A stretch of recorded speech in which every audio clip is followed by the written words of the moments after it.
Hello and welcome to the ABC podcast. This is episode 13. I'm your host Alex, and I am joined by Brandon with the good hair. Whenever you introduce me, do you just think of new things to say about me, or do you just think of it on the spot? I came up with that one right now. Nice. Yeah. Good job. I like it. Thank you. I would like to think my hair's on point today. Pun intended. Anyway, so this is episode 13, like I said. And so a little known fact about me is I have obsessive compulsive tendencies. So that's like obsessive compulsive disorder, but not as severe, not as like crippling. And so that manifests itself in a number of different ways, but one of them is a fear of the number 13. Is it really? Yeah, which has a fancy phobia name, but I don't remember it because it's really long and hard to say. So anyway. So if I just like hold up a picture of the number 13, you're just going to break out in a cold sweat? I don't know. No one's ever done that to me. So, yeah, we'll see how this episode goes. Anyway, so last episode was nice and short. It was a little over 2 hours long, so I was like, okay. Nice and short? I mean, for us, that's pretty short. For you, it's pretty short. I guess. Anyway, so I was like, okay, so we won't have too much old stuff to cover this week. But I was very wrong. I filled up a page of my notebook where it's really hard to see. Yeah, I filled up a page. So without any further ado, let's go ahead and get into it. I'm glad we don't have a subscription box. I know, box this week. That'll make it even worse. All right. Anyway, okay. First thing, I want to address the music. So a few episodes ago, I asked people to let me know what you think about the music that I use for the interludes and the intro and the outro and stuff. And one person got back to me, no one else did. So, I left it the way it was. As for now, if you feel differently, you can always let us know. Tweet us, text us, email us, abcpodcast92@gmail.com. But the interlude music that I used this week, I made it go for a lot longer this time because the best part of the song is like towards the end, and I don't want to cut that part out because it's the best part of the song, and so I left it in, went longer than usual. So if you liked it or didn't like it, please let me know. I asked Robin about it a few weeks ago, and she said that usually I try to keep it about 45 seconds maximum, and she thought that felt a little too long sometimes. And this one, the song that I chose last week, I let it go for about 1:45, so that's obviously a lot longer. So I want to know what you guys think. I want feedback because otherwise I'm just going to keep doing what I want to do. And if you don't let me know how you feel, then I don't know what to improve. So that's like the basis of every relationship.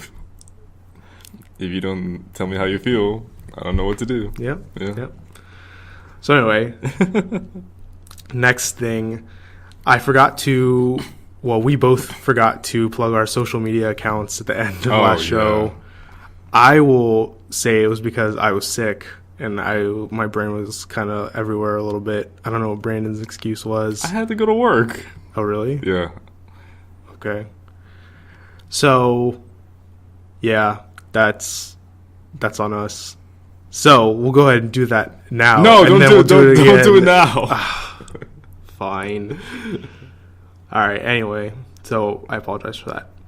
And then, so also last week I forgot to do the new segment that I had introduced this show before, which is our ABCs of Geekdom.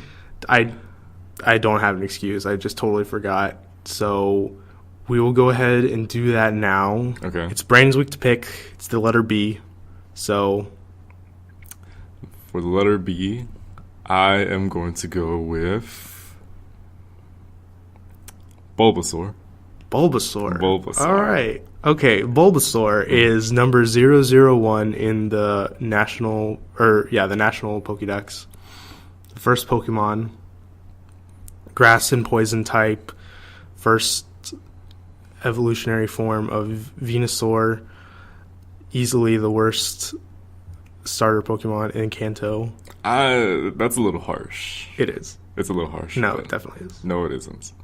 But well, who do you think is the worst then? Who's the worst? Yeah. I don't want to start a war, Alex, so I'm not going to give my thoughts on that. That was a good deflection. Thank you. I forgot, actually. Was Bulbasaur the first Pokemon that Ash caught? No. What was the first one he caught? Pikachu, obviously. He didn't technically catch Pikachu. Okay, the first Pokemon that he went out and caught in a Pokeball was Pidgeotto. That's right. I don't know why I thought Bulbasaur. Oh, maybe because that was the first episode I saw. Yeah, that's why I thought. No. But I always liked Bulbasaur because he was always really stubborn at first when he fought, but almost like immediately after he was captured, he was really loyal to Ash. Yep. And one of the most memorable things I remember from Bulbasaur was when he was in Professor Oak's, I don't know which one to call it, where all the Pokemon are, his backyard. His lab, yeah. And he was trying to, stop the war. Stop the war between the Pokemon. Yeah. Essentially, the Pokemon were fighting each other. Yeah. And there was this mudslide or a rock slide, and they thought Bulbasaur died. Yeah. And that really shocked me as a kid because it just got really serious all of a sudden. I was like, wow. And he just comes out because Bulbasaur essentially used Dig to escape. I don't think Bulbasaur learns Dig. I could be wrong, but I don't believe he does. I was just making a joke. Right. But I don't know. Bulbasaur, he's always been there for Ash. Yeah, so. yeah. Bulbasaur, I like Bulbasaur. He's pretty cute. Yeah. And I love the way he just waddles with the plant on his back. I don't know, he's just so cute. I always thought it was weird that Bulbasaur didn't evolve because, when you're playing the game, I played the game way more than I played the anime. Like, I didn't start watching the anime until after I played the game. Yeah. And so, obviously, in the game, like, there's really no benefit to not evolving your Pokemon. Essentially, yeah. At least in the long run, some Pokemon will only learn certain moves in their first evolutionary forms. So, you level them up until they learn that move, and then you evolve them. Yeah. But in the end, there's usually no reason to not evolve a Pokemon.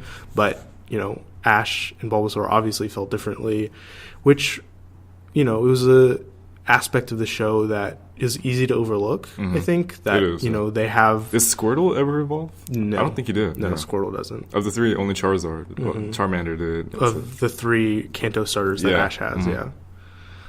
And Pikachu is sort of a starter in Yellow, and Pikachu obviously doesn't evolve for reasons.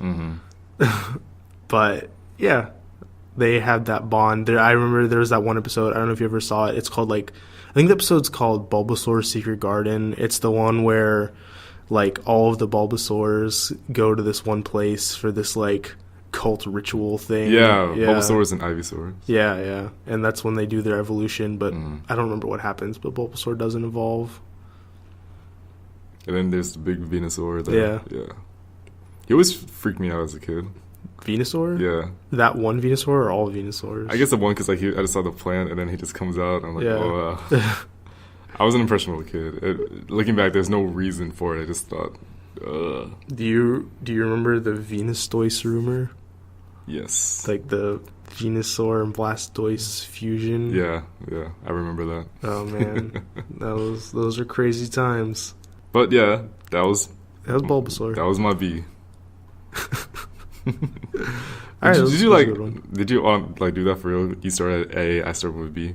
Yeah. Okay, just want to make sure it was just coincidence. No, yeah. So next week will be C, and so on and so forth. Okay. All right. So now we've got actual corrections from last week's show. Oh my gosh. So first, I've got a couple more honorable mention underrated cartoons. Okay. Just two. Okay. So it's not too bad. Yeah. All right. So the first one is the Mighty Ducks animated series. You ever watch it? No, I never saw it. Okay. I know a little bit about it, but I never saw it. So the Mighty Ducks animated series, much like Buzz Lightyear of Star Command, was first a animated movie that was released, and then it was popular enough that it became a cartoon. So the movie is called The Mighty Ducks: The First Face Off. Short premise is the ducks live on this planet where everyone's a duck and everyone loves hockey. There was Canadian. I guess. Oh, I should say before I get sidetracked that this show has nothing to do with the Mighty Ducks real life movies with Emilio Estevez and other people. Actually, are there other famous people in those movies? I don't know. No one jumps to mind that went on to have successful acting careers. But anyway, that's probably look that up for next week. Anyway, so Mighty Ducks first face off. There's so there was this legendary dude who was like the protector of their world. His name was Drake Duquesne, and he had this mask, gave him all his powers. And so there was this one dude that the main character, I don't remember his name. I think it was his friend. He found the mask, and he was going to use it to fight off this evil warlord dude. Things happen. The evil guy transports to Earth, and the ducks follow him, and then they get trapped on Earth. I'm totally butchering this story. It's been so long since I watched this movie. We had it. Oh, really? Yeah, we had the VHS. I don't think we have it anymore, though, which is a shame. Anyway, so they get stuck on Earth, and they decide, let's make the best of this situation. So they become a professional hockey team, and then at night they fight crime because... Okay. Anyway... So they had like this awesome tech, like they had these guns that shot out hockey pucks, and the hockey puck could explode when they needed to. They had this awesome. It was basically like the turtle van, but it looked like it was a tank that was like duck themed. I thought you were saying it looked like a giant. No, duck. It did. Okay. It had like a duck like the mask that they had, Drake Duquesne's mask that the main character, the goalie, wears. It had like that kind of symbol on the front. It was, I don't know, it was really cool. Anyway, so then the cartoon just kind of picked up from there with them fighting off the evil lizard guy all the time and, fighting regular crime too.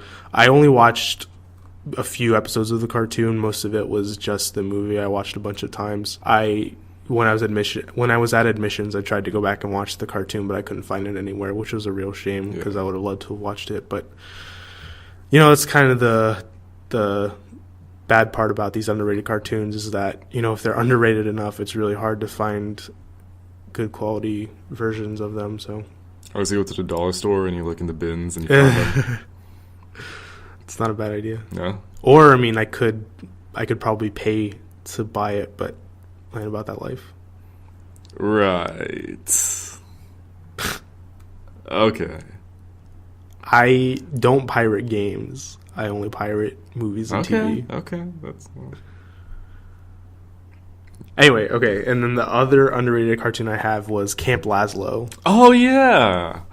I remember I was at my friend's house, and for some reason, Camp Lazlo... I was there for 3 days, and whenever I was there, they would put on Cartoon Network. Mm-hmm. And maybe it was because of the time of day, but Camp Lazlo played back-to-back episodes. Yeah, in the summers, because they were at a summer camp, I think they just did like a lot of Camp Lazlo. Maybe that was why, because it was during the summertime, yeah. So I saw a lot of Camp Lazlo.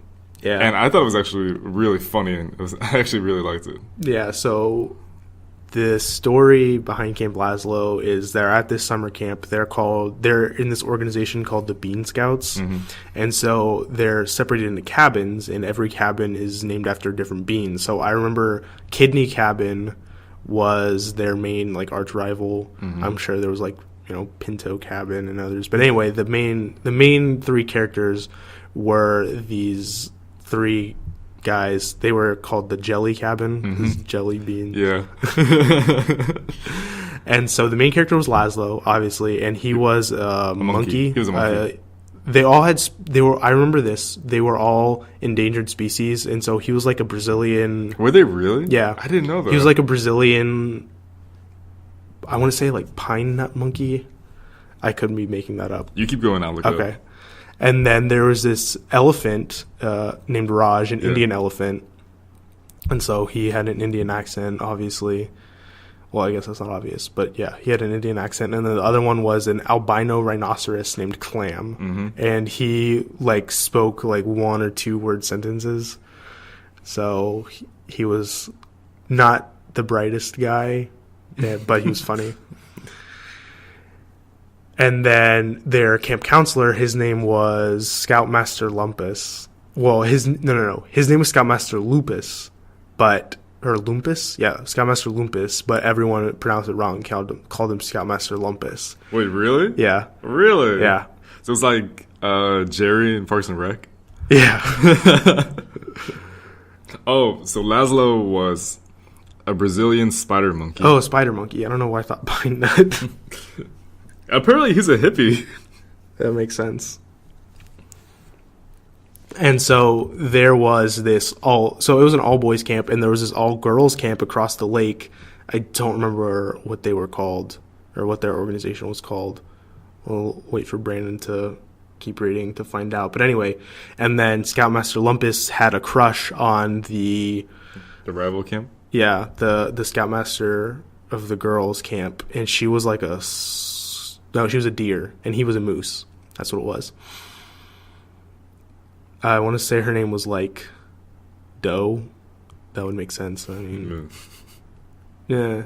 Anyway, so Laszlo was the main character, and he was like this happy-go-lucky monkey who like just wanted to be friends with everybody and like make the best out of everything. And there were all these other campers who, some of them really liked him, but then some of them he got on their nerves. Like the platypus? Yeah. What was his name? Oh, he was a platypus? Like Edward or something? Yeah, I think it was Edward. Yeah, I guess he was a platypus. Yeah, Edward T. Platypus. And so the show is just about Laszlo and his friends getting into shenanigans. Yeah, I don't want to say there's any real story to the show. No, it was really it was just a cartoon, but it was very, very funny and really, really creative. Yeah.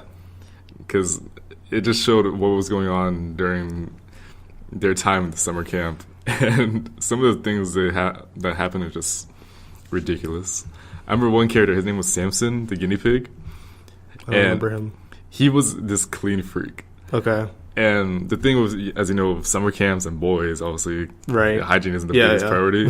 And it just showed him how he would just freak out and everything. Laszlo and his friends try to break that in Samson, and they want him to be, embrace the dirtiness. So they try all these things, and it doesn't work out. And do you remember the dung beetles that were with Edward? Yeah. The really dumb ones? Yeah. They try to ask him to help, and they say that it wouldn't work. But the dung beetles needed this one stink bug. It was this really small, really gross-looking stink bug. And he ambushes Samson when he's about to go to sleep. But Samson is so clean, he converts the stink bug to become clean. So it's things like that that are just happening throughout the show, and I encourage you to watch it. It's really funny. Yeah, actually, surprisingly, I tried to go back and watch this one at Admissions too, but I couldn't find it. Really? Yeah, which is really weird because I thought it was pretty popular when it was on. It's not that old. Yeah, it's not a old show at all. So I don't know what that was about. Anyway, do you know who my favorite? Not my favorite, but one of my favorite characters was? Who? Commander Hoo-Ha. Who's that? Yeah. He was like the command. I don't know if Commander was like. He was Scoutmaster Lumpus' boss. Yeah, he's the commandant of the Pines. And he pretty much like bossed around Lumpus, and he was just a really tough, authoritative figure. Yeah.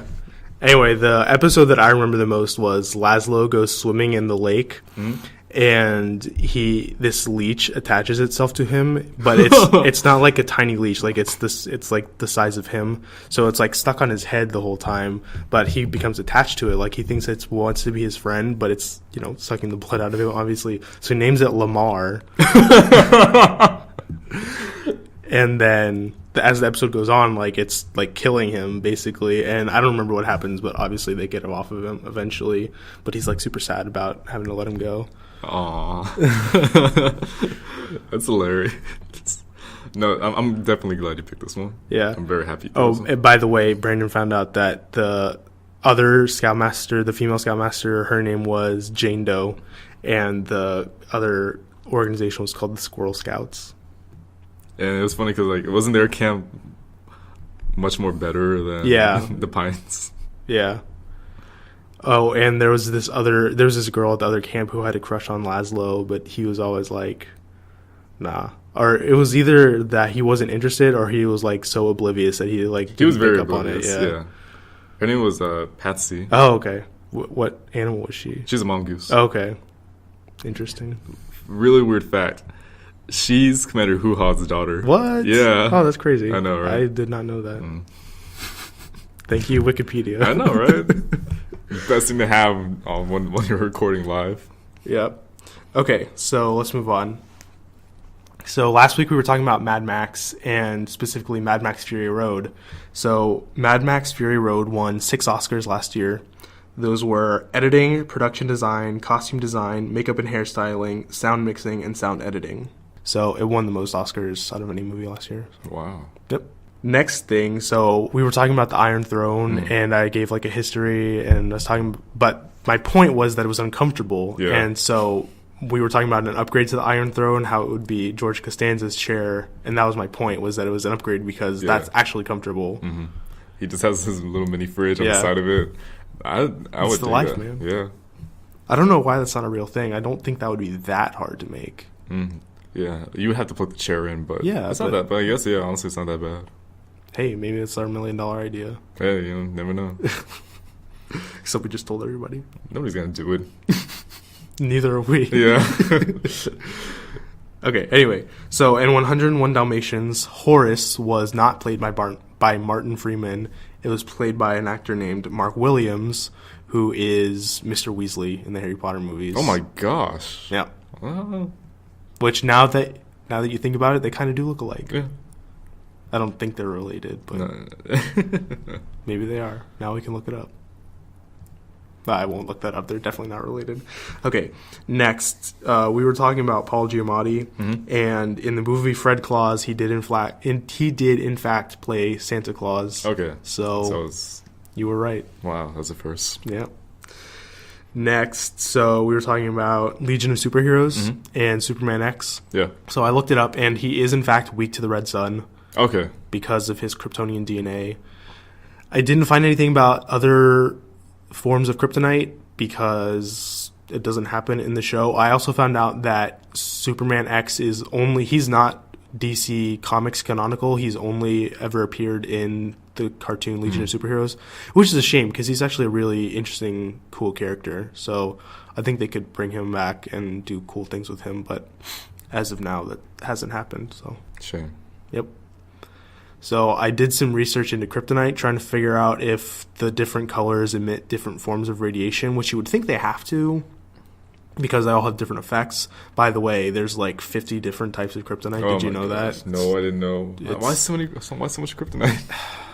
Because the writers use it as a crutch for everything in the Superman comics. And they're like, hey, we need Superman to be a bad guy. Okay, let's make up red kryptonite. Actually, did you know that in the original form of... when kryptonite originally appeared, it was red before it was green? Yes, I actually did know that. Yep. Fun facts. Yeah. So anyway, I didn't find anything about the radiation they emit, so I can't confirm that different colors of kryptonite would affect Superman X, but... I would think in theory they would. But that's just speculation on my part.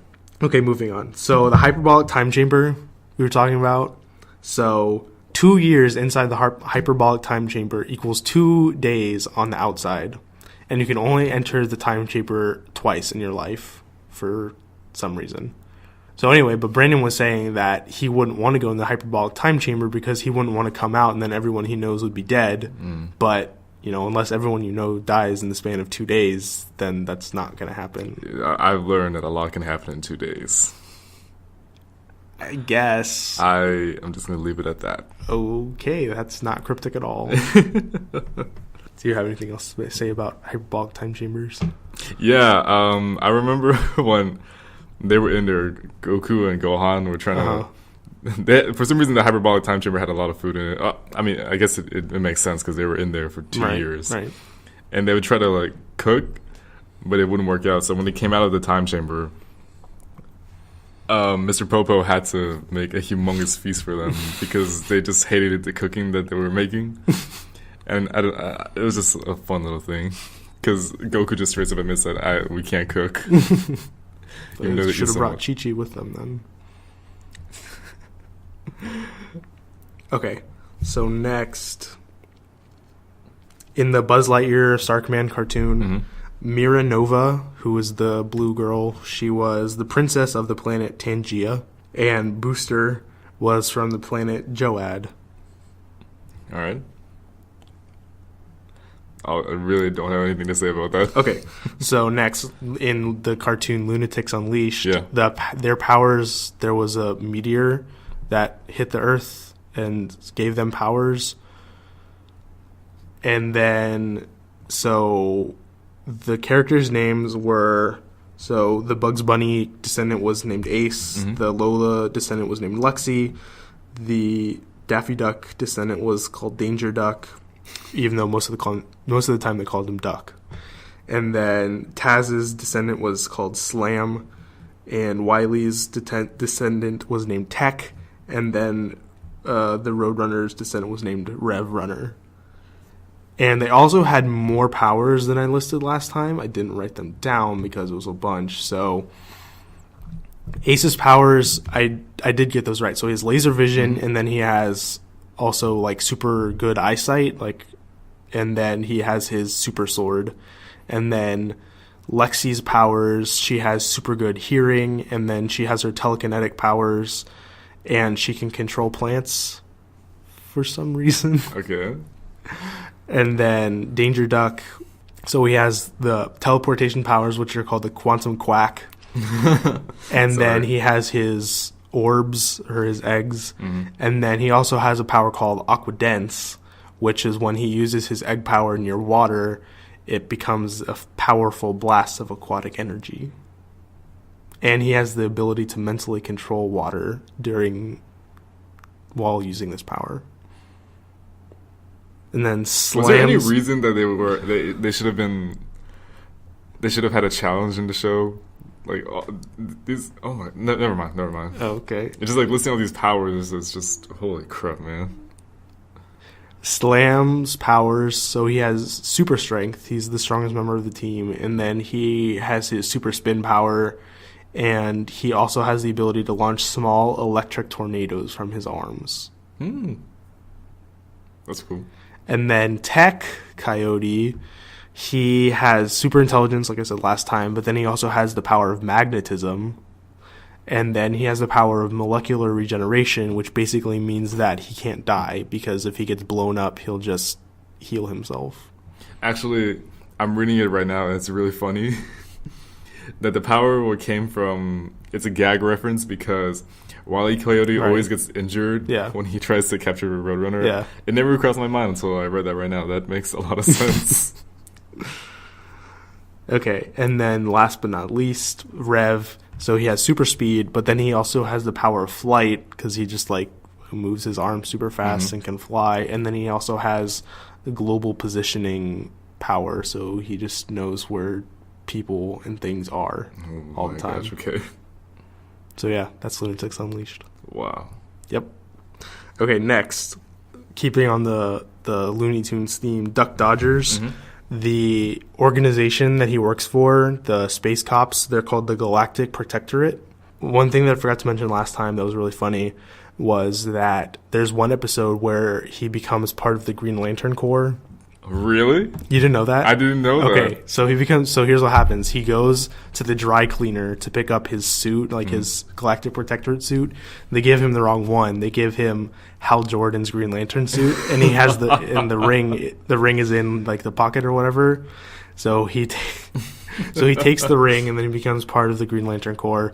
He flies off to Oa to do something. There's some sort of trouble. Anyway, so he has to lead the Corps in the oath, and the oath goes, in blackest day or brightest night, cantaloupe, watermelon, yada yada, a superstitious and cowardly lot with liberty and justice for all.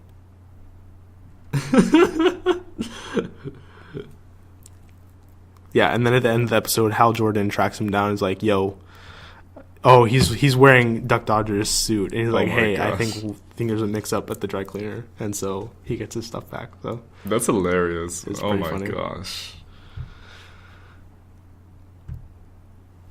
Okay, so next, in Ozzy and Drix, the bad guy, his name is Thrax, and he's a virus, not an infection. Oh, okay. I just remember he had a really big, like, pointy finger. Yeah. Did you know that he was voiced by Lawrence Fishburne? Was he really? Yep. I can hear it now. I don't really remember what he sounded like, honestly. He sounded like Lawrence Fishburne. When I was reading the Wikipedia, like, plot summary, I just, like, everything was, like, coming back to me. I was like, oh, man, I really need to go back and watch this movie. It was a really good movie, from what I remember. It really was. Yeah. Lawrence Fishburne. Yeah. Good old Morpheus. Yep. And Perry.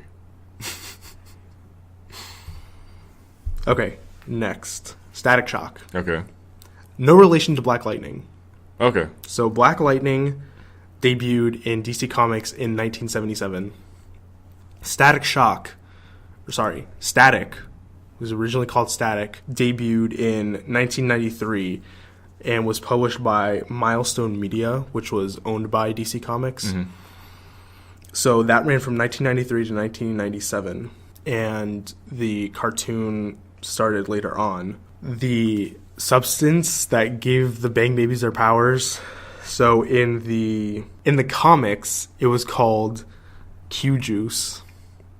It was short for quantum juice. And so this is a fun fact. So in the comics, it was stated that it was made on purpose. It was so they put the Q juice and mixed it with tear gas and so then there was this gang war, right? And so they shot the tear gas at the people and as a way to break them up, but the Q juice they thought was going to mark them with radioactive signals so that they could track them down later and arrest them. But it had the combination of the tear gas and the Q juice had the effect of making the Bang Babies.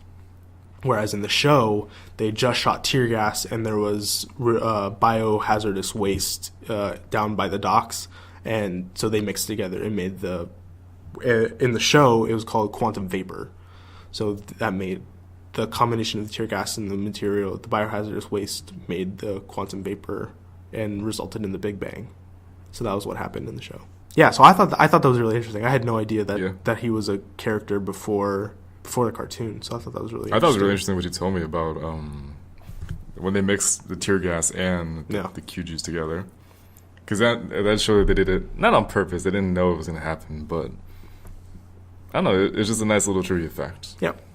And then another thing that when I was doing this research, I remembered that Virgil, well, the show as a whole, but Virgil specifically was really meant to break down black stereotypes because Virgil, he was an honor student. He was very well-spoken and well-dressed, and he abhorred violence and guns because of what happened to his mother. Oh, that was another thing. In the comics were pretty similar to the show, but they were pretty different too. Specifically, his mom was alive in the comics. Oh, okay. Yeah. I don't know why they changed that because that's pretty dark. But yeah, so anyway, so Virgil, and he was really nerdy, like he was into comic books, like he would go to the comic book store all the time, and yeah, so I just thought that was really good. That makes sense, yeah. Yeah, I just like that they were trying to, you know, they could have made him white in all of those things, and that would have been, yeah, so I really appreciated that. And then the last thing, so Brandon said that his favorite Bang Baby was Rubber Band Man, right? That was what you said? No, I said Ebon. Oh, yeah. Ebon. And so I looked up, and so I narrowed my favorite one down to two. So there's Shiv. Oh, yeah. Yeah, he was this, like, really, like, crazy dude. He was making jokes all the time, but his power was he could turn his hands into these, like, light energy weapons, so he could make them into, like, usually it was, like, a chainsaw, or, like, a buzzsaw, or, like, a hammer, or swords, yeah.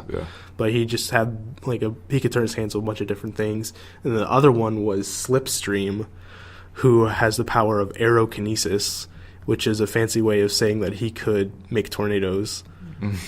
And he was, like, his design was, like, it was pretty weird looking. He looked like a pimp, but he would, like, fly around on, like, this tornado, but...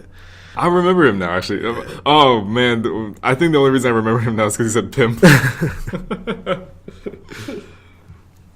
So, yeah, those are my two favorites. They had really cool powers.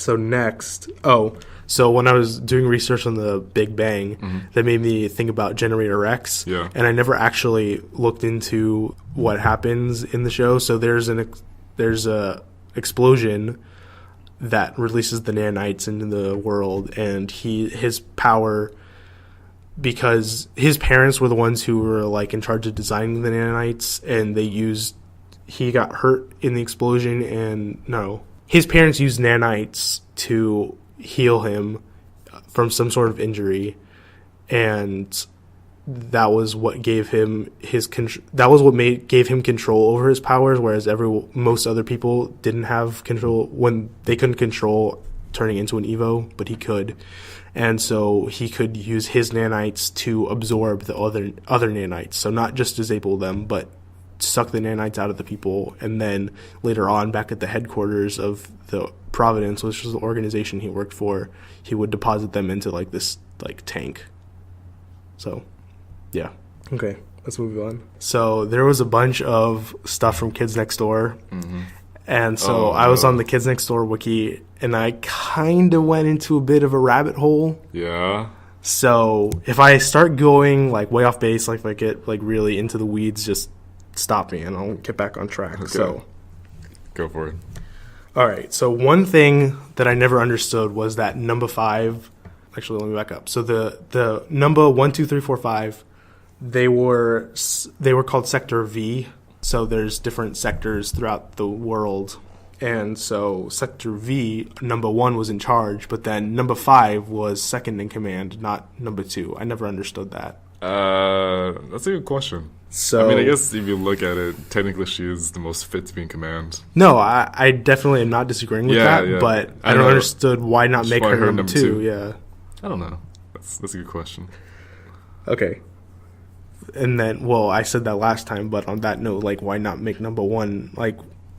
Just keep going. Okay. Also, the official spelling for number, I said last time, it's Numbuh. It's actually Numbah. So that's important. So next, number 86. She was not in charge of the organization. When she was first introduced, she was the head of decommissioning. Decommissioning is the process that the Kids Next Door uses to erase the memories of agents after they turn 13 years old, so they don't remember the existence of the Kids Next Door. So when she was originally introduced, she was in charge of that task force, because sometimes agents are really attached to Kids Next Door, but they're not deemed fit to go on to become Teens Next Door, which is a sister organization that the Kids Next Door has, that if you're a good enough agent, that you can stay in the Kids Next Door secretly to keep working. Really? I didn't know that. Oh, you didn't know that? No, yeah, so you can keep working for the Kids Next Door as a teenager, and then if you're really, really good, you can become an adult next door, which is when you are an adult but you work for the kids, basically. Really? Yep. Wow. It's also really weird that the kids are telling you what to do. Yeah, I know, right? So anyway, so number 86 was head of decommissioning. Then she got a promotion to global tactical officer. So the supreme leader of the Kids Next Door is Snoke? No, I don't think he's a kid. Sorry. So supreme leader of the Kids Next Door. So the first one shown on the show is number 100. Mm-hmm. He was only on a few times, and then he became too old and he had to retire. So he was succeeded by number 274. Now, he was one of the best agents of the Kids Next Door, and so he became the leader of the organization. Like, he was their like best field agent or whatever. So he served well for a few years, but then he became 13, and so he went into the mainframe. He hacked the mainframe to change his birthday so that no one, because he didn't want to give up his position. He hacked the mainframe, changed his birthday so that he wouldn't get like aged out. Yeah, decommissioned. But his mom sent out birthday invites for his 13th birthday to other kids in his sector. Oh. So then he hacked the mainframe again to change the kids in his sector to show that they were 13 so that they would be decommissioned and would lose their memories so that he could stay in. But then something happened. They find out what he's doing. And so he runs away before he can be decommissioned, and he turns against the KND because he resents them. No, I forgot what happened. He decides, okay, here's what I'll do if they want to decommission me. So the Kids Next Door base was on the moon, like their global headquarters was on the moon, and so he was like, okay, I will detach the base from the moon and launch it into the sun, and then the Kids Next Door will be in disarray, and they'll have to keep me on as their supreme leader to guide them through the chaos. But Sector V stops him, and so then he runs away and rebels against the Kids Next Door because he resents them for not wanting his leadership. Wow, that's really cutthroat. So that's like Game of Thrones level. So number 274 was then succeeded by number 362, and she was the supreme leader for the majority of the show. She decided to retire, and then Father, who was basically their arch rival, or Sector V's arch rival, he temporarily became leader of the Kids Next Door because someone put his DNA into the mainframe, and so that qualified him to become the leader of the Kids Next Door for some reason. Anyway, then they figure it out, and then they managed to take his DNA out, or he doesn't become supreme leader anymore, and then number 362 comes back and takes over. And then the very last episode, number 362 steps down again, and number 5 takes her place. Oh, really? Yes. And number 1, I'll get to him in a second. There's also another episode called The Grim Adventures of the KND, where Mandy temporarily becomes supreme leader of the Kids Next Door. Gosh. That's terrible. Yeah. Okay. And then last but not least, so the supreme leader actually is not in charge of the Kids Next Door, because there's what's called the Galactic Kids Next Door. Oh my gosh, okay. Which is the Kids Next Door, but for the whole galaxy. And so from each planet, there is one agent assigned to the Galactic Kids Next Door, like the best of the best of the best, right? Mm-hmm. And so in the last episode, number 1 becomes Earth's agent for the Galactic Kids Next Door. And that's why he doesn't become the supreme leader of the Kids Next Door. Okay, this is a very thorough history of the Kids Next Door. But you tried. You did a good job. You didn't go too far into the rabbit hole.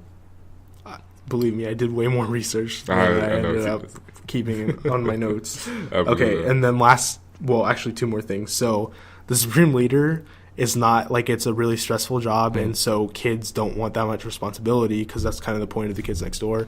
And so is that why he keeps changing so much?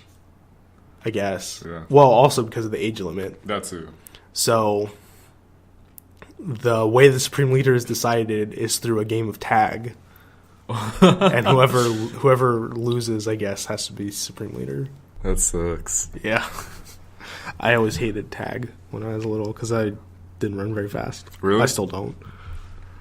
See, I hated it because I got too competitive into it. And so there were times where I would go onto the playground and literally jump over equipment just to run away. I remember at one point I tried to go through a fence into the street to escape the people. But That's hardcore, man. Yeah, but I wasn't skinny enough, so I was really scared I was gonna get stuck. So I just detached myself and I went back into the playground. No, I'm actually a very competitive person when I'm pushed to the breaking point. Okay, then last Kids Next Door thing. So the delightful children from down the lane were they were controlled by Father. They weren't his biological children because, spoilers, they were actually Kids Next Door agents from Sector Z. But Father made this machine called the Delightfulization Machine. And so he captured Sector Z and put them in the machine. But the machine was designed to make kids nice, friendly, and obedient. so that they would obey their parents all the time. But the machine was 11 billion times more powerful than it was intended to be, and so it fried their brains basically. So it gave them one hive mind rather than 5 separate individual entities or personalities. And so that was how the delightful children from down the lane came to be, and that's why they always talk with one unified voice. That makes a lot of sense. Yeah, but it's also really creepy if you think about it. That's true too. Okay, so let's move on. So the Japanese pop band Puffy Ami Yumi still active. Oh, okay. And for the Teen Titans theme song, so I went back and listened to the theme songs for both Teen Titans Go and for Teen Titans and Teen Titans Go, and they are not the same. I don't know if they recorded new voices for the Teen Titans Go theme song or if they just reused it, but it's so heavily remixed that they don't sound the same at all. So yeah. So you were right, I was wrong. Was that Friends? Yeah. Okay. And then next in Chowder. So Chowder works for they're a catering company, actually. It's not a bakery. And the chef's name is Mung Dal. And his wife's name is Truffles. Truffles. Yep. Interesting name. Yep. And then Chowder, I just thought this was funny, that his species is officially called a cat bear rabbit thing. That makes sense. Okay, and then in the Superhero Squad show, I forgot 2 squaddies. So Falcon is a really important member, and then Silver Surfer is really important. I won't say why, but he's really, really important. Okay. And then in season 2, Scarlet Witch joins their team. Oh, nice. Yeah. Does she cause the Civil War too, or? There's not a Civil War, so. Okay, next. So Sherlock Holmes in the 22nd century. So Sherlock Holmes originally was from the 19th century, so the 1800s. Okay. And he was not cryogenically frozen because there was no electricity in the 1800s, so that wouldn't make any sense. So you were wrong. Well, it's kind of weird because his body is frozen. No, it's not. Is it? I think they take the DNA or something. Here's what happens. Okay, so they dig up his body, and then through the process of cellular rejuvenation, they bring him back to life. And then Moriarty is a clone of the original Moriarty. So yeah. Okay. So I think we need to find out how Moriarty comes back in Sherlock. Yep. Definitely. Okay. So now onto the Pokemon trailer. So Sol Galio, his signature attack is called Sun Steel Strike. And then Lunala's ability is called Shadow Shield. And then we totally forgot to talk about this last week, but in the trailer, it's revealed that your Pokedex is possessed by a Rotom. Oh, yeah. Rotom. So if you don't know, Rotom is a Pokemon introduced in the 4th generation. It's an electric ghost type. And it has the ability to possess different pieces of machinery. So he has 5 different forms, now 6, I guess, but you're probably not going to be able to battle with the Pokedex form. Anyway, so there's heat form, wash form, cut form, frost form, and fan form. So, and then each form has a different typing based on what it possesses. So the heat form is an oven, and it's fire ghost type. And then the wash one is a washing machine. Water ghost cut is a lawnmower. So grass ghost. The frost one is a refrigerator. Ice ghost. Or is it ghost ice? That's not important. Yes, it is. I'll look it up next week. And then the last one is a fan. And it is flying ghost. Fun fact. So Rotom's ability is called Levitate. All 6 forms have the Levitate ability. The base form and then the 5 appliance forms, they all have the ability to levitate, which makes the user unable to or immune from ground type moves. And then flying type also gives you immunity to ground type moves. So Rotom fan form has double ground immunity. My brain is overloaded right now, my bad. Sorry. Okay. Anyway, so the new game, your Pokédex is inhabited by a Rotom, so it'll be able to talk to you, I guess, because the Pokédex has some minimal form of AI, so I guess the Rotom uses that to talk. And it looks weird. People on the internet so far are saying they don't like that. They think that it'll be an annoying guide type character, much like Navi in The Legend of Zelda Ocarina of Time.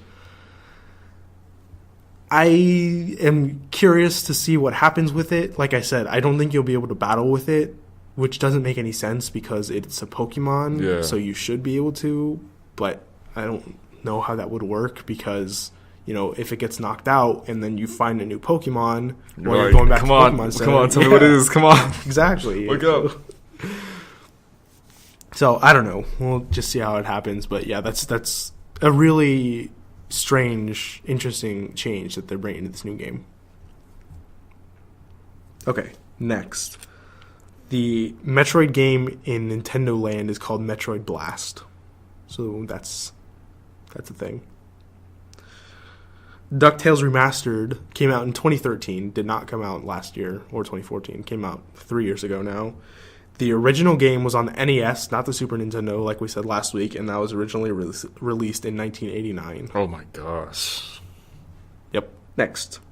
Brie Larson, she actually won Best Actress last year. Oh, really? For her role in Room, yeah. I believe that's the only Best Picture nominee that I saw from last year. So I can't really compare her performance to other actresses from last year, but I don't know if it was really an Oscar-winning performance. As controversial as that opinion might be, like I said, I can't compare it. So maybe she did do a really, really great job compared to everyone else, but I wasn't blown away by her performance. So Kind of makes you wonder how these choices get made. It's very political, I'm sure. I bet. Anyway, and then Sir Anthony Hopkins, also an Oscar-winning actor, he won for his role of Hannibal Lecter in Silence of the Lambs in 1992. I'm telling you, he's going to eat Transformers.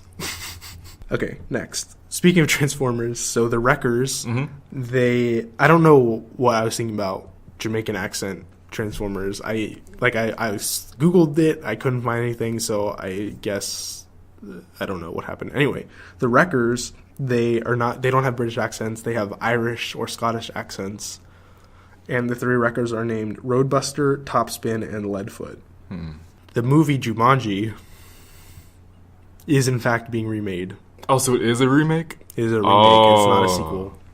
It is slated to come out next year, starring The Rock, Kevin Hart, Tom Holland, aka Spider-Man, and Jack Black. Those are the only four people, at least on the IMDb page. How did Kevin Hart get involved in this? I don't know. Because The Rock is working with Kevin Hart in another movie. I know. Central Intelligence. Yeah. So which actually looks pretty funny. I guess. I'm not saying it's going to be amazingly funny, but it looks funny enough. Especially with how The Rock looks in his high school years. Yeah. Yeah. So anyway, I know. I think we don't have to say anything. Our silence will fill in the void. Okay, moving on. Okay, so last week we talked about movies that deserve sequels. So I felt like I needed to make a distinction between a movie that deserves a sequel and a movie that has a good sequel. Okay, that's fair enough. So I think a good example last week was National Treasure and National Treasure 2. So the original National Treasure, the story could have ended there, and I would have been totally satisfied. And so National Treasure 2 really didn't do anything new. There wasn't, for the main cast of characters, I mean, I guess the dad and the mom, arguably, there was some character development, but for Nicolas Cage's character and then the other two, I don't know their names. Yeah, me either. There really wasn't a lot of... Well, I guess there kind of was, because his relationship with the German chick, you know, it was bad, and then they fixed it. But is that really character development, or is that just relationship problems? Don't you change your character through relationships? Okay, well, Riley definitely didn't have any character development. I think we can both agree on that. So anyway, my point is that if there was not a National Treasure 2, I would have been totally fine. National Treasure 2 didn't do anything to add to the lore of National Treasure to set itself up for a National Treasure 3 even. It was unnecessary. But I still like the movie. So even though National Treasure didn't need a sequel, I'm so glad we got a sequel. Mm-hmm. Another good example would be the Fast and the Furious movies. Oh, okay. None of those movies after the first one need to happen. But they're still good. Like, I still watch them and I still enjoy them, but they're not necessary. If after the new one came out, they're like, okay, that's it. No more Fast and Furious. I'll be like, okay, you had a good run or drive. But, you know, I enjoyed it for what it was, but, you know, it doesn't deserve more sequels. So, yeah. I've never seen any of the Fast and Furious. I mean, you're not missing... We've talked about this before. Yeah, you're not missing anything. I just need to reiterate that. Yeah. Okay, and then the last old thing I have. So, you remember from our Fan Fic Fights last week, it was Snorlax versus Toru. So, I said last week that the only way your Snorlax could attack if he was asleep was if he used the move Sleep Talk, which, for those of you who don't know, Sleep Talk is a move that can only be activated while the Pokemon is asleep, and then it will choose randomly from the other three moves in the Pokemon's move set and use that attack. Now, there's also another move that can be used while you're asleep, which is called Snore, which is a 50 base power normal type move. It can only be used while you're asleep. It's a special move, not a physical move. So yeah, Snorlax can use that while he's asleep. So if your Snorlax has either of those two attacks and he doesn't wake up, he can still fight Toru in his sleep. So good to know. And then also, we were talking about how many times Snorlax lost. So Ash caught a Snorlax in the anime, and he lost 3 times in Johto. Mm-hmm. And then there's another anime called Pokemon Origins, which focuses on Red, who's different from Ash, but I'm not going to get into that because that's really confusing. But anyway, Red caught a Snorlax as well, and he lost to Giovanni's Rhydon after Rhydon used Horn Drill on Snorlax, which is the one-hit KO move. So, yep. So Snorlax has had some good fights, but he's also lost some fights too. That's fair. Although when Toru was bad, he lost almost every fight, I guess. Anyway, that's all our old stuff. We're done. Oh my gosh, yeah, only an hour into it. So we're going to take a break. Music, come back, talk about new stuff. You guys know the drill, so stay tuned. We'll be right back.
Okay, we're back, and we've got a bunch of trailers to talk about. Only one movie trailer, but a bunch of trailers. So we're going to start with the best one, clearly, Injustice 2. I'm so excited for this. I'm super excited for this, although, okay, so I'll start with the negative part first. So okay. I have the original Injustice on the Wii U, which is really fun. It's not the way most people played it, which probably is why Injustice 2 is not coming on Wii U. It's only for Xbox and PlayStation, not even PC. Really? Yeah, so that's kind of disappointing. I don't know how I'm going to play this game, but if I have to buy a PS4 to play this game, I will, because I'm super hyped for it. So anyway, got that out of the way. Let's talk about it. So what'd you think? I mean, obviously it looks really, really cool. Yeah. Now, there was no gameplay in the trailer, which is kind of a shame because we don't know. I don't think it's going to be too much different from the first one, so gameplay is not super important. They're actually supposed to release some gameplay footage today, but they haven't yet, as far as I know. So I guess we can talk about it next week. But yeah, so there's no gameplay. It was only cinematic trailer, which I mean looked amazing. The person who was narrating, I was talking to Alex when we were watching this. It sounded a bit like Bryan Cranston. Yeah, it definitely did. So Bryan Cranston narrated Commissioner Gordon, or he voiced Commissioner Gordon in the animated movie Batman Year One. So Commissioner Gordon confirmed. I don't know. It just sounded a lot like Heisenberg talking right now, and it just. Yeah, no, I definitely hear it. I would be surprised if it was him, because I mean, we can get into who we think is going to come back, which cast members are going to come back, and who's going to get added later. But I don't think he would be voicing any of the. Definitely none of the 5 characters that were shown in the trailer. Did you like what you saw? I mean, I definitely did. The armor thing really confuses me. At first it confused me. Like, it looks cool, but it's weird, because I don't know how that's going to factor into the gameplay. I don't know how that's... there's just a lot of things we don't know about it. Like, it looks really cool. It makes it seem like it's an upgrade that you get. Yeah, well, it also makes them look like Power Rangers. That too, but everything's armored these days. Yeah, that's true. So, all right, let's talk about the 5 characters that they showed. So, the first thing they show is Superman. Of course, yeah. And at first he looks like he's a little woozy, like he's not really stable on his feet. And then Flash shows up, and Superman grabs him by the throat, doesn't kill him for some reason, just throws him on the ground. And just starts pummeling the poor guy. Right, well, yeah, and then Flash runs away, and he gets his armor up, and then he comes back and starts hitting Batman, and then... Well, Superman. Oh, yeah, sorry, Superman. Yeah. And then Batman shows up, and then he's fighting Superman, and then he gets his armor, which is green, which kind of makes it look like it's kryptonite infused. Yeah. So that could be... That's what came to my mind when that happened. I thought it was really... I don't know, I just thought... Because Aquaman throws his trident at him. Right. And I was like, oh my god, like, are they just going to start off like this? Yeah, and then Supergirl shows up, and then at the very end, they all get their armor on, and then they just, all 5 of them come together. And just start hitting each other. Yeah. So there's several things there. So there's, like Brandon said, like the violence, it was very violent. So the first Injustice game was pretty violent in itself, but... You know, like we said before, this trailer isn't gameplay, so... It's just an opening. Right, so there might not be this sort of hyper-violence. It might just be to try and entice people. But, so this game, Injustice and Injustice 2, they're developed by this game studio called NetherRealm Studios, who are in charge of the Mortal Kombat games. And Mortal Kombat, as everyone knows, is hyper-violent. Exactly. So I don't know if they're, kind of going more towards that direction. I don't think they would. I think they're just going to keep that same level of violence. They had an Injustice, which I like because it's nothing too violent, but it's just enough for you to go, oh. Wait, go like what? Oh. Boring. So... New characters, that were announced. So they were not in the trailer, but in the press release I read on Game Informer, their article. So Supergirl was in the trailer, but then also Atrocitus and Legend. Gorilla Grodd are coming to the game. That was it, right? I think those were the only 3 new characters that had announced so far. So Gorilla Grodd, we'll start there. He is a gorilla, obviously, with super intelligence and telepathic abilities. So he's actually in the first Injustice game. But he's in the background. Yeah, he's in the background, but he's there. He's in it, yeah. But I mean, he's gigantic. Like, he's bigger than Doomsday.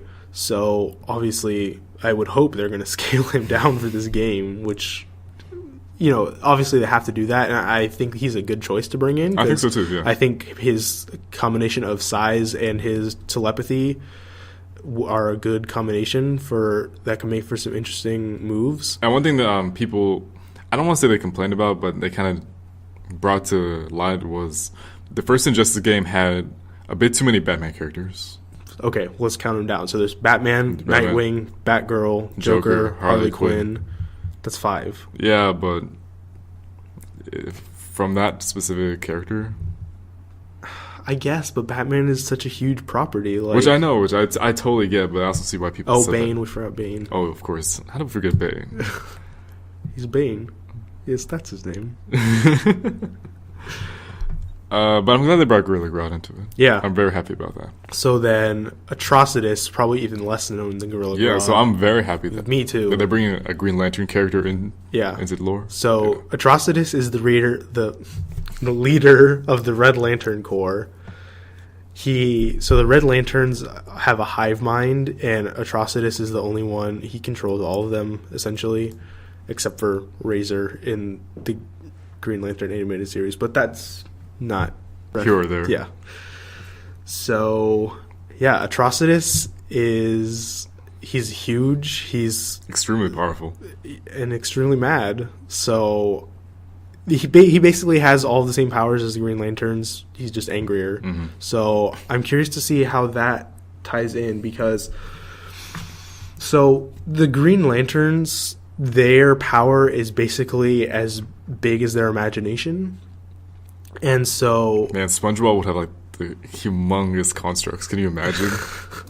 It's like, look, Patrick, and it makes a giant pineapple house. So anyway, Green Lantern is actually my favorite character in Injustice to play as. But one thing that I didn't really like was that, you know, by nature of it being a game, like, you are limited to what you can make. Yeah.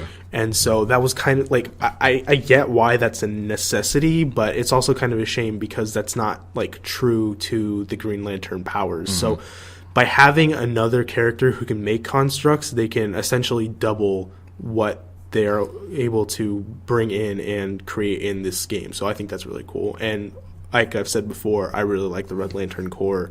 I have a Red Lantern power battery, and it's my prized possession. So, yeah, that's really cool. And Supergirl. Yeah. I would assume she would have similar powers to Superman. So I don't want to say there wouldn't be too much diversity, but it'd be a similarity. Or it might be like how Batman and Batgirl are.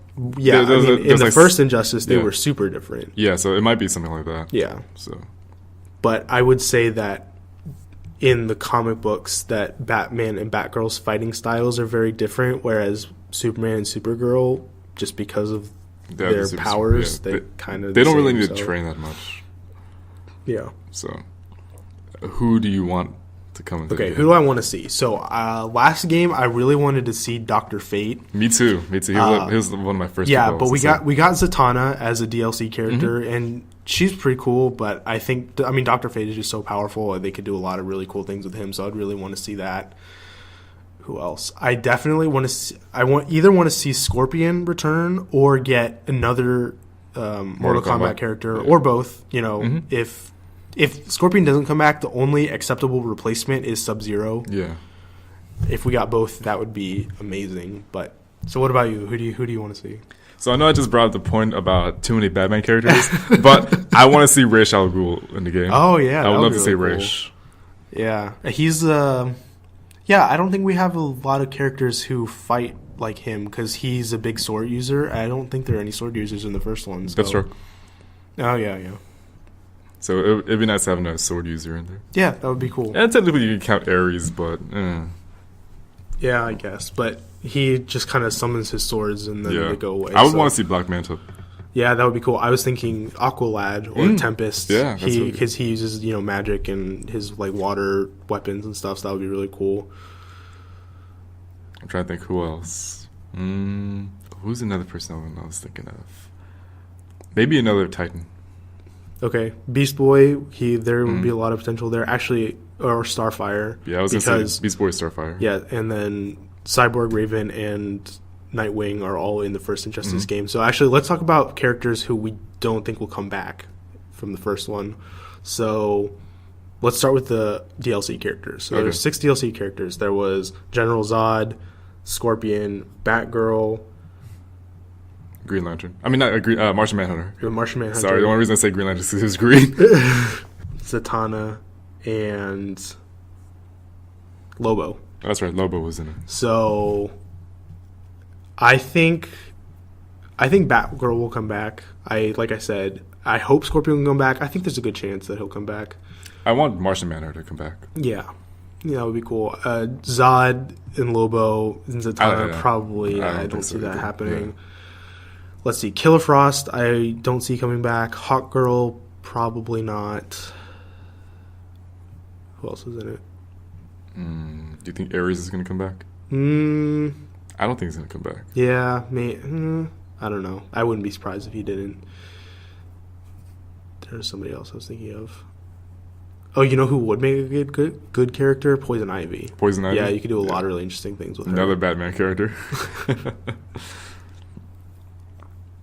Ooh, Clayface. Ooh, that'd be another Batman character. Yeah. You see what I mean? Okay, but Clayface is one of my favorite villains. Yeah, I can't argue with that. Yeah, his powers are so varied. Like, again, you could do so much with that. That's true. So, you think Doomsday's gonna come back?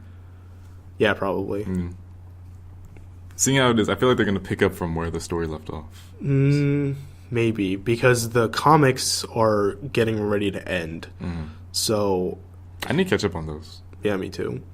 So I don't know how that's going to factor into the story. Like, are they going to make a new Injustice comic book series to go along with that? Like, I don't know. So that's another thing to think about. One thing we didn't mention is that the original game was called Injustice, and then the subtitle was Gods Among Us. And this one is just called Injustice 2. What do you think about that? I feel with a sequel, it kind of makes sense. I would like a little sub-caption. That would be nice. But I think because the first one set the precedent of what this game was about, showing that these characters are essentially what the title says, Gods Among Us. Yeah. It just carries on to the second one. Yeah. So I don't know if you could like go even further in the deity. God's still among us. It's true. Yeah, I'm okay with not having a subtitle. It's just because you know what to say. You know what to expect from that. Yeah, so I think that's it we have to say for the game. Like I said, I'm really looking forward to it. I hope I'm able to. I would like Arsenal to come in. Oh, I would like Arsenal to come. I don't know why this hit me right now, but Arsenal for real. Yeah, that would be a really good one. Okay, yeah. Now I think we're okay. Done with it. So, which trailer you want to talk about next? Let's talk about, I guess Tarzan. Let's do Tarzan. All right. So we'll switch to movies now, even though we've got 2 more game trailers to talk about. Fine. No, let's do game trailers. No, you said Tarzan. Finish. Let's finish. Games. Right. Okay. Let's do Lego Dimensions. Okay, Lego Dimensions. So. Normally, we don't talk about Toys to Life on this show. Yeah. I leave that for the Toys for Games podcast. They're much better equipped to talk about it. But there's so much nerdy stuff in this new game that I felt that we had to talk about it. So, Lego Dimensions, in case you don't know what that is, it is developed by Traveler's Tales. And so you buy these little character figures in packs, and you put them on the portal, and then the characters come into the game. There's more to it than that, but essentially, basic premise, that's what it is.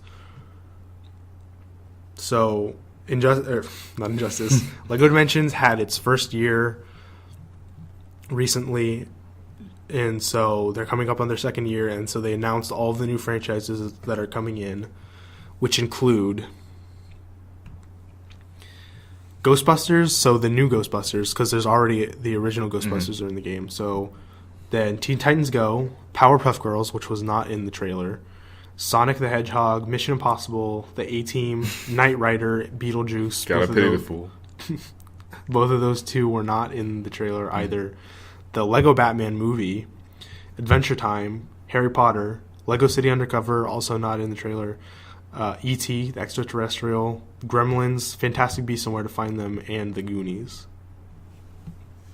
So that's a lot. Yeah. Where do you want to start? Where do you want to start? Do you want to talk about the trailer, or do you just want to talk about the franchise? I think let's talk about the trailer first. Okay. I really like the trailer. Yeah, it was really funny, really clever. Yeah. That's the thing I have to give credit to Lego and their things. Mm-hmm. They're always quirky and clever and funny. For sure. The games, I'm sure, they vary. They're always entertaining. Some are better than other ones, but they are always a win for me. For me, anyways. I always like them. Yeah. And I think it kind of it goes back to, as a kid, you always watch shows and movies, different things that have no correlation with each other. But your imagination goes to places, and you always wonder what it would be like if they would all come together. Yeah. And I think this is a really good job of putting that into effect. Yeah. Because you're never gonna see Teen Titans with the A-Team. Let's be real. And now you get the chance to see that. Yeah. I think that's just awesome. Yep. So I know people are gonna be like, "Oh, it's too convoluted. It's too," but Lego has. Who cares? Lego has cool. Lego has a way to make it work. It's always funny, and now they have Adventure Time in there. That's hilarious. I would like to see regular show. I know it's not as popular as Adventure Time, but as you heard from my spiel from a couple episodes ago, I love regular show, and I would love. It'd be hilarious to see them in Lego form. Yeah. Anything else? So I feel the need to say that Jake's character looks weird. Yeah, I kind of see that. It's because I figured out what it is. It's because in the show, his regular form is a lot shorter than Finn, but because of the way the Legos are, the way the Lego pieces are, he has to be the same height, and his proportions are off, and it just. I feel like they could make it smaller. In the game, they could, but the actual pieces. I think the actual piece they could if they tried. I don't think so. But yeah, I was very surprised when they did that. I'm like, but it's just a little thing. Yeah, not too much. Sonic's design also looks a little bit weird to me. Not as much as Jake, but it looks a little off. You think we're gonna get a lemon grab Lego piece? I really doubt it. Lumpy Space Princess she's gonna be in the game. We're getting a figure of her, but I really want a lemon grab. I'd probably rather have lemon grab than Lumpy Space Princess. But yeah, my favorite part of the trailer was when Beast Boy showed up, and then Newt Scamander came up behind him and trapped him in the briefcase. That was really funny. As a Fantastic Beast. Yeah. I thought that was really, really clever. I like that. But yeah, I mean, there's just some really off the wall ones in here. I was listening to the Toys for Games cast when I was driving over here, and they were talking about Mission Impossible. Just so out of left field, whoever would have predicted that. I wasn't expecting A-Team. It's there's some 80s love in here, man. I know, I can tell. A-Team, Gremlins, I don't know when the Goonies came out. It might be 90s, but some retro stuff for sure. Which I think is awesome. Yeah, I mean, that's awesome. It's weird because you think they're trying to target kids or market towards kids, but kids don't know what the A-Team is. Yeah, so they're not gonna notice. And they know more older audiences. They also love this franchise. Yeah, and of course, why not? It's crazy stuff, man. That's awesome. Okay, I think that's all we have to say about Lego Dimensions. Okay, moving on to the new Pokemon trailer. Again, was this the third week in the row we've talked about Pokemon? It's kind of crazy. So there was a new Pokemon trailer released just today. So it first leaked. There was footage at the Taiwan National Championships. There was a little bit different footage than we saw in the American version, but then the American version. So that leaked late last night, which I guess would be, the middle of their day today. So that happened, and then we got English or U.S. versions earlier this morning. So I'll try to keep it. I'll try not to go too into detail. So there's a legendary Pokemon called Zygarde, who debuted in the 6th generation. He was part of the trio with Xerneas and Yveltal, who were the box art Pokemon for X and Y. So Xerneas X, Yveltal Y, and then Zygarde Z. Even though we're not getting a Z version, that's a whole different thing we're not going to talk about. But I want to say sometime last year, or maybe it was early this year, they announced that Zygarde was going to have different forms. So they teased... Actually, no, I remember now. It was last year, because I've been listening to this podcast called It's Super Effective, which is all about Pokemon. They started talking about it last year. So it happened last year. So anyway, so Zygarde looks like this snake, right? And so that is its 50% form, as it turns out, even though that's the only form that's in the actual game so far. So there's a cell form, there's what's called the core form, which looks like a cell. Mm-hmm. And then there's a 10% form, which looks like the dog that we saw in the trailer. And then 50% form, which is the snake one. And then what's called the complete form, or most fans I think are calling it the 100% form, but it's actually called the complete form, which looks like a Megazord. I was going to say, it was either that or one of those god Digimons. Yeah, it's a very different look. Well, I guess they all are. The snake and then or worm thing, and then the dog. They don't look. They come from a cell. Yeah, it's weird, but yeah. So there's different forms. So we saw. So the trailer shows the 10% form, the dog one, using two unique moves. 1,000 Waves, 1,000 Arrows. I won't talk about those, but they're both ground type moves because Zygarde is part ground type, even though it doesn't really look like it. It's actually ground dragon type, in case anybody cares. And so use those two moves, and then it shows him transforming into the complete form. It doesn't show anything about the 50% form. It doesn't show anything about the core form. So in the Taiwanese trailer footage, and the reason that's important is because the 10% form has an ability which doesn't have an official English translation yet because it wasn't shown in the English trailer. But the tentative translation that the people got from the Taiwanese trailer is called Clustering Transform. So the way this ability works is that once the 10% form falls under a certain amount of HP, I'm guessing half, is it will transform into the complete form, and it will restore a bunch of its health. I'm guessing 50% of its health. So this Pokemon is not the only Pokemon with an ability like that. Darmanitan was a Fire-type Pokemon introduced in the 5th generation, and it has a hidden ability called Zen Mode. And when it falls below 50% health, it will transform into. It looks like the see no evil, hear no evil, speak no evil monkey. So it kind of looks like that. So Darmanitan is red usually and has these big flaming eyebrows. But in Zen mode, it becomes small and gray, really compact, and it has its hands over its ears. And it turns from a fire type to a fire psychic type, and some of its stats get flipped around. I believe that its attack and defense stats switch with its special attack and special defense, I believe. I could be wrong. I'll look it up for next time. But anyway, so point is that Darmanitan's ability, once it falls below a certain amount of health, it changes to this completely different form with different stats, which is essentially what's happening here, with the added benefit of it restoring some of its health. Now, how the 50% form factors into all of that, I have no idea. But we'll see. So, I said I wasn't going to get too in-depth there, and I kind of did. But you didn't stop me. So. You were on a roll. I don't want to break it. Did it make sense, though? Like, did you understand it totally made sense. Yeah. All right. So, do you have anything else you want to say about Pokemon? I think you covered a good basis of it. All right. Let's move on then to... Now we can do Tarzan. Okay. So, The Legend of Tarzan. I don't think we can talk about this movie without talking about the Disney animated version. Of course not.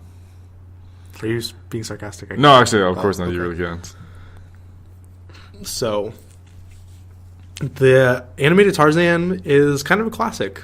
It was. I think it was a really popular movie. I remember when I was, came out like when I was in elementary school. Yeah, maybe Phil middle Collins school. really helped out with it. Oh yeah. And everyone was, hyped for that movie, and I thought it was pretty good. I liked it a lot. I haven't seen it in a long time. I don't know if it really holds up. It holds up, definitely. Okay. I just remember him, swinging around and doing the, tree branch surfing, which, in real life would never happen. Work. Yeah, because you just get splinters. Cool. Yeah. It was really cool, and the music was amazing, and, yeah, it was... I don't have anything to say about it. The trailer has a totally different feel. Yeah, well, actually, two quick things. So, Okay. there was a Tarzan level in the Kingdom Hearts game, the first one, and that was interesting. And that, I guess, I didn't really have much to say about that. I just wanted to bring it up. Except that you do tree surfing in that, or tree branch surfing, as Sora with his giant feet. And then there was, much like the Buzz Lightyear Star Command or Mighty Ducks cartoon, there was also a Tarzan cartoon, which was really, really good. I liked it too. Yeah. I really liked it. I also have... I know this is back when Disney was making games for the movies. I have a Tarzan game. Oh, for GameCube? Yeah? I have it for PC. Okay. And it's really fun. But I have never gotten past Turk's level. Oh, really? I just can't figure it out. To this day, I have not figured it out. When was the last time you tried playing it? When I was like 10 or 11. Well, there's your problem. I don't have a desktop anymore. Oh, that's the problem. Yeah. So I'm forever going to be haunted by that stupid game. Well, I don't know what to say about Thanks, that. Alex. I mean, I have some similar Talk about the trailer. Okay. So, one of the big parts of the Tarzan movie was that he could, or the animated one, was that he could talk to the gorillas. Animals. Yeah. Well, yeah, all the animals, actually. This one is obviously more realistic. Also, not produced by Disney. Like, Disney has no involvement in this. So, this does not count as one of their reimaginings. Yeah. So, this one's obviously a lot different and more realistic. So, we're not going to get that part of the movie, which is kind of weird to me because... A lot of the first movie was about how the gorillas were his family and how he had that sense of belonging, even though Kerchak, the silverback, didn't accept him as one of his own until the very end when he died. Spoilers. Also, in this one, it doesn't show Sabor. Was it a leopard or a cheetah that attacked Tarzan's family in the animated? Yeah. I think it was a jaguar. Was it? Let me look it up because I don't want you to have to look this back up. But yeah, Sabor doesn't come in the movie. Yeah, in the movie interesting. Trailer. Yeah, so this movie is this trailer at least comes at a very interesting time politically, given the recent gorilla attack on that kid. That's true.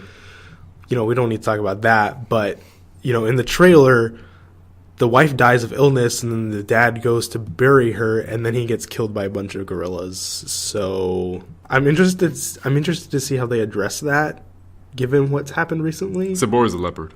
Okay, sorry about that. Yeah, but definitely, I didn't think about that until you mentioned it right now. That's a very interesting thought process.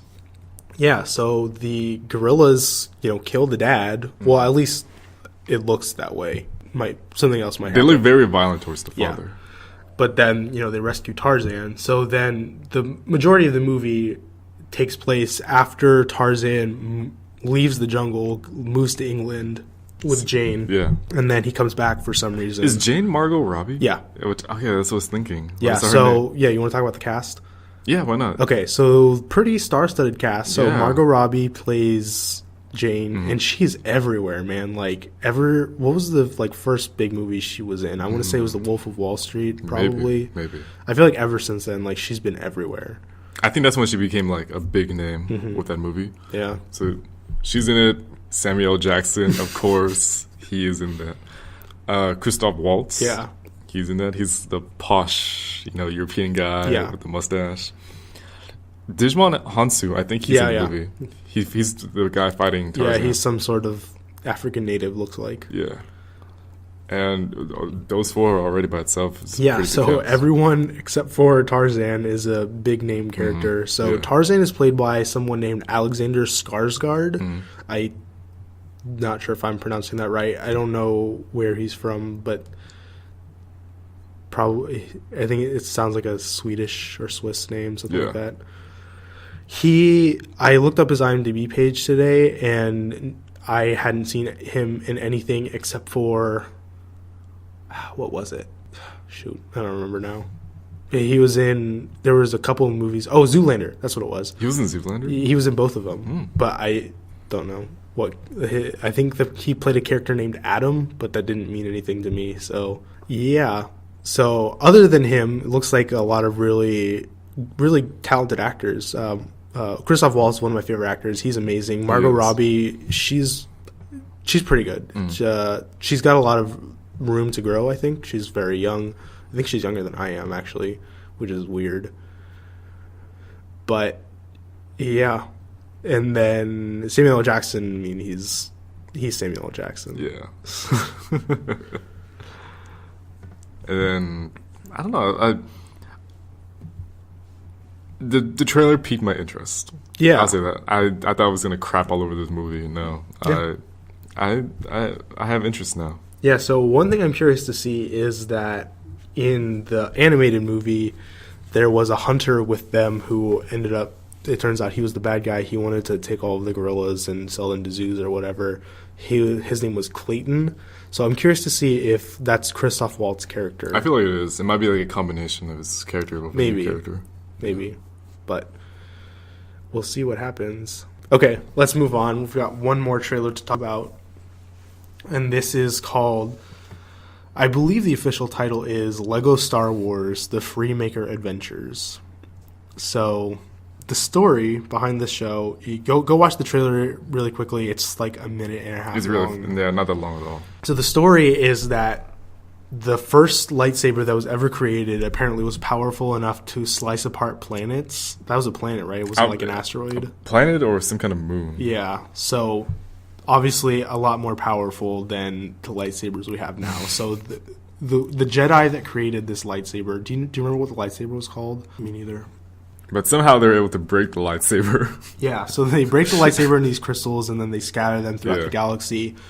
And then I guess the Rebel Alliance decides that they need this lightsaber to win the war, which obviously they don't because they don't have it in the movies and they win. So, and Emperor Palpatine's looking for the lightsaber too. Yeah, so they're looking for these crystals, and they need this kid who apparently is really powerful with the Force, I guess. They need this kid to find the crystals. So there's a lot of timeline questions here. Like, obviously they don't get the lightsaber, so I think we don't have to think too much of it in a canon sense. It's probably just like a fun little side thing. I don't know, man. Like, this is on Disney XD, which also has, Star Wars Rebels is on there. The Clone Wars wasn't, but that's canon. Rebels is canon, so this is Lego. Which surprised me. I thought Cartoon Network would get Star Wars Rebels, which it didn't, though. Well, yeah, because Disney owns Star Wars now. Did they not do that with Clone Wars? Do what? Maybe they didn't. Disney having Star Wars during the production of Clone Wars. I don't know when Clone Wars ended. It might have ended because Disney got the rights. Maybe. Either way. Yeah, so this is Lego, so it's probably not canon. Yeah, so I mean, I think it's just like a little fun little side adventure. Yeah, but even though it's not canon, like, I don't think they're going to say, ooh, we got the lightsaber, and so now we're going to, blow up the Death Star with it. That would be really weird. Like, I don't think that would sit well with anyone. Even though it's not canon, like, I don't know. Anyway, something interesting is that, so this clearly takes place before Episode 4. I don't think there's any debate about that, but Maz Kanata shows up. She was in the trailer. So I'm curious to see how that turns out. And there's also a battle droid with him, too. Yeah. Which I thought was... And one of the Hutts talking English. Yeah. In the Clone Wars, there's actually a Hutt that speaks English. His name is Zero. Okay. And he has this really, like, southern, high-pitched voice. Oh, okay. Yeah. Apparently the inspiration for that character was Truman Capote.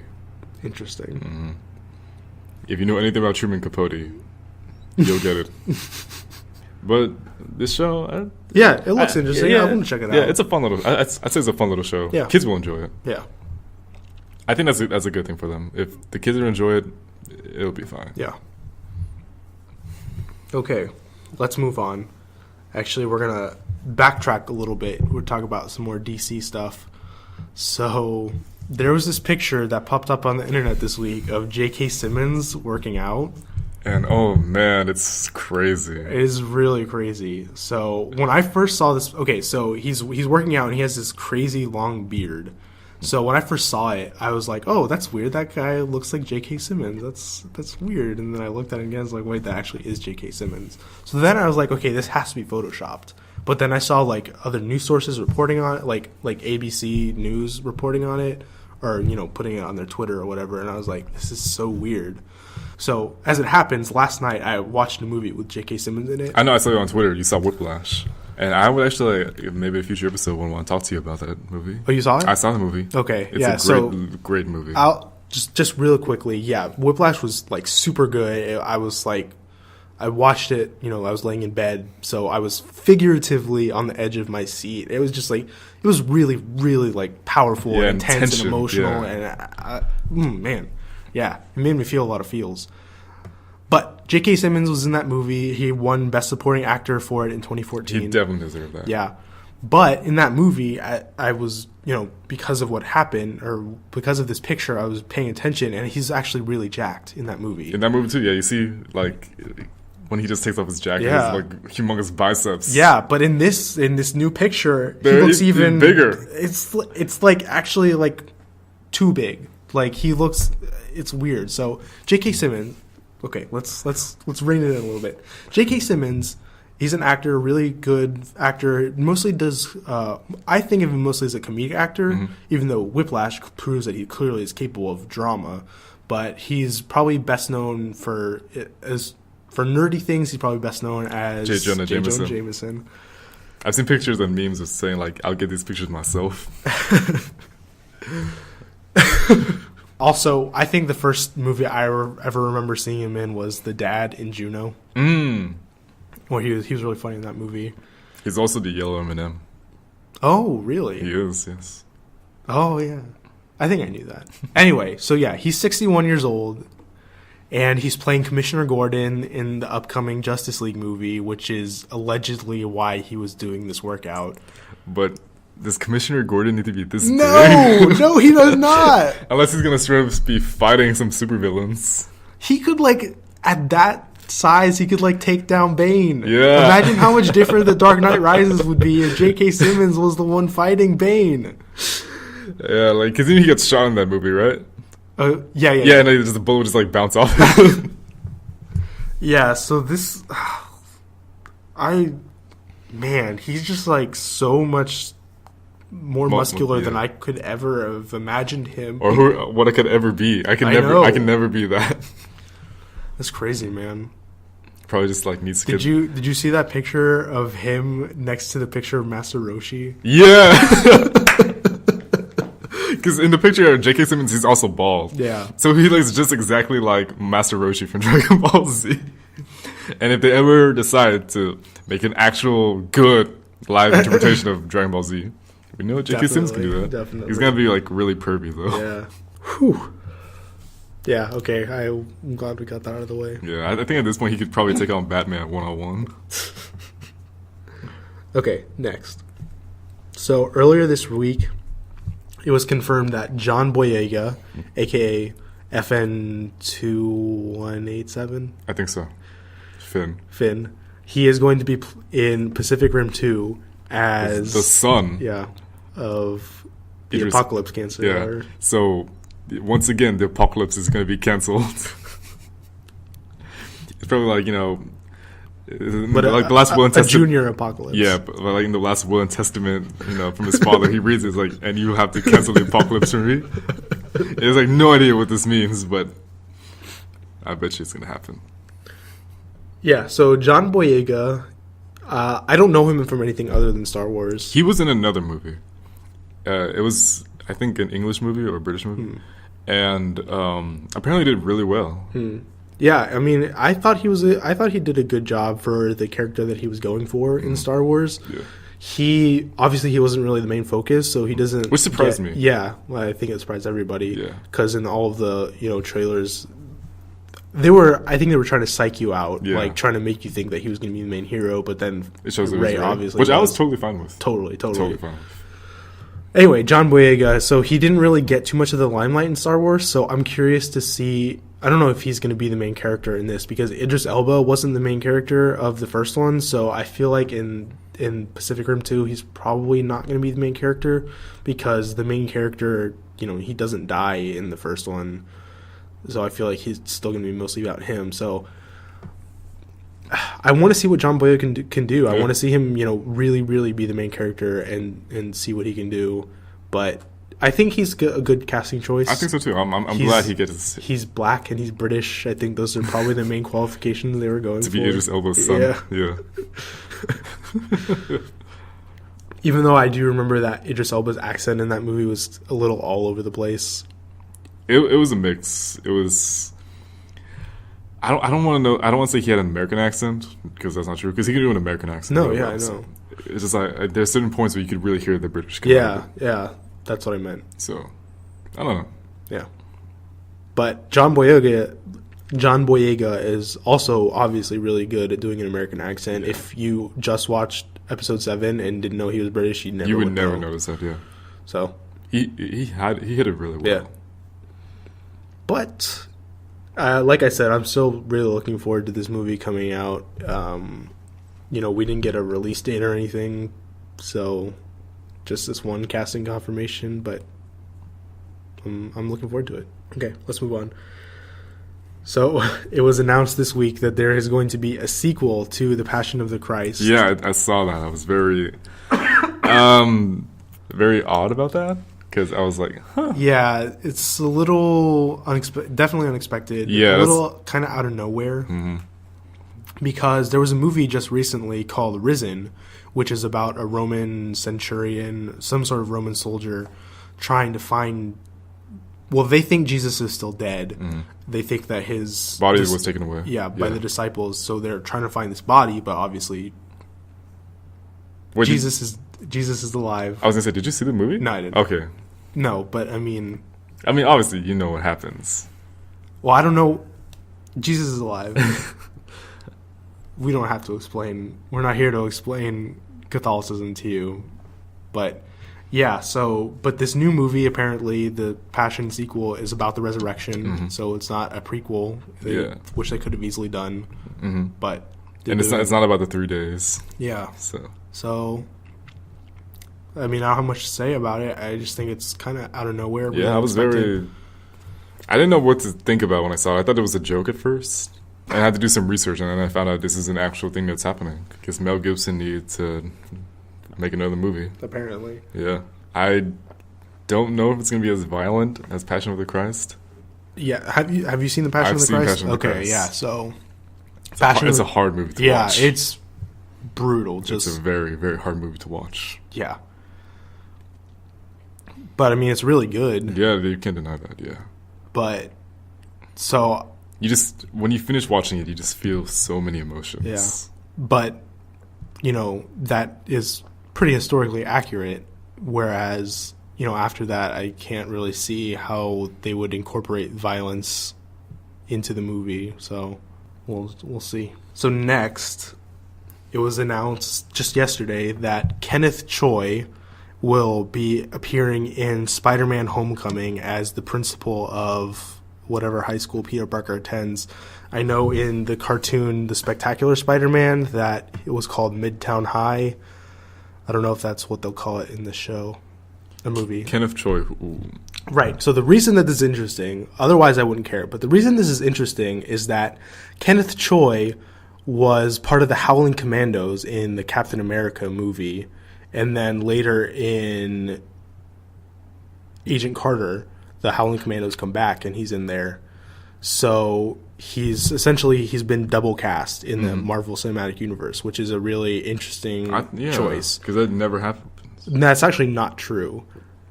So Peter Quill's mother She was in Captain America as well. Really? Yeah, she was trying to get an autograph from Captain America, I guess. Did not know that. Yeah, but that's, you know, if she even had a line, it would have been like one line, like, can I have your autograph? Whereas this guy, he was a pretty important character in the movie. You know, still a minor character, but an important minor character. And now he's going to be the principal. So an Asian principal. Yeah, so the report I read speculated that he could be the grandson of the original dude, which, you know, that's fine. But, like, you know, there's so many actors in the world. Why would you cast this guy who's already in the Marvel Cinematic Universe? Like, it just doesn't... That's a good question. It's a weird choice. Unless he got frozen too, and he came back. And S.H.I.E.L.D. said, what do you want to do? I really don't want to fight anymore, man. Okay.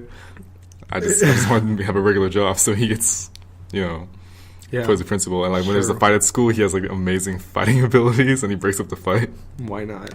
So, next, John Williams. Mm-hmm. He's coming back for Indiana Jones 5. And Star Wars Episode 8. Yes, which I'm very happy about. Yeah.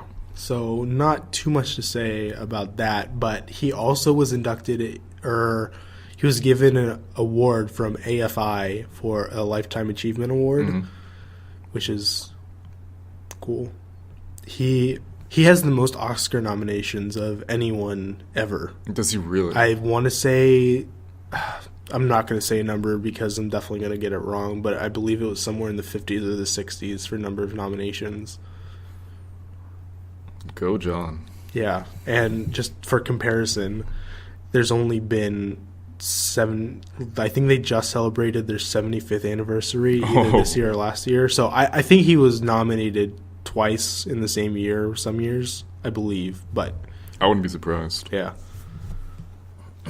So, yeah, that was really cool, even though I know that he's been accused of ripping off music from other composers, or, like, his songs borrow heavily from other scores or something like that. I think all composers, they've been accused of that. I guess. I don't know. I know Hans Zimmer, he's not accused of that, but he's always been, like, accused of reusing the same music all the time. Which is it's a little bit true. If you hear the theme in Gladiator, you can hear it in Pirates of the Caribbean. Yeah, I've heard that before. Yeah. But I love that song. I know. Me too. So it's like, who cares? Yeah. Okay, now let's talk about me and the games I've been playing this week. So last week I talked about Ducktales Remastered and how frustrating that was. So I said I was going to set it aside, and I did. I took my own advice. So I started playing Mario Super Sluggers, which they should have just called Mario Baseball, because that's basically what it is. I mean, they call it Mario Golf and Mario Tennis, but Mario Baseball, they decided they needed to get all fancy. How was it? It's fun. So I've actually played and beaten the quote-unquote story of this game before, but this was many years ago. I borrowed it from my cousin, and I played the campaign is probably a better word for it. So I borrowed that a long time ago, and I beat it. I had my fun with it, and I followed this Twitter account called Cheap Ass Gamer, which basically they just tell you about sales and stuff, which was I started following them maybe like 6 months ago, so pretty recently in the grand scheme of things. And it was both the best idea and the worst idea I've ever had, because it's saved me a lot of money on games that I wanted, but I've also bought a lot more games that I wanted because I know that they're on sale. So it's kind of an age-old conflict. Yeah. But anyway, so this Walmart had it on sale for like $20, and I was like, "Oh, that was a fun game. I enjoyed that. I'll pick that up."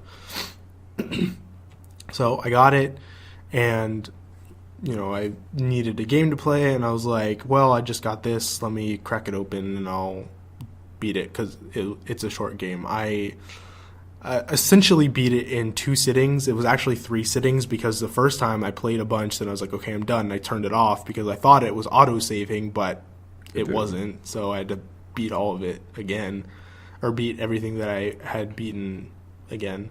So that was a little annoying, but it was my fault, so... Yeah, so this game is fun. So the story is Peach builds this island with 5 different ballparks themed after or tailored to 5 different baseball players. So there's Mario has a beach themed park. Peach's park is like an ice rink with like like, you know, the old guys in the Muppets and how they're always like up in the balcony, like making fun of people. Yeah. It's like balconies like that, like instead of, you know, stands. So there's that. And then DK has a jungle, like ruin temple themed park. And then Wario has a city. And then Yoshi has a amusement park. So she builds this park, and then Bowser Jr. comes to the island. He's like, oh, you didn't invite me, so I'm going to cause havoc.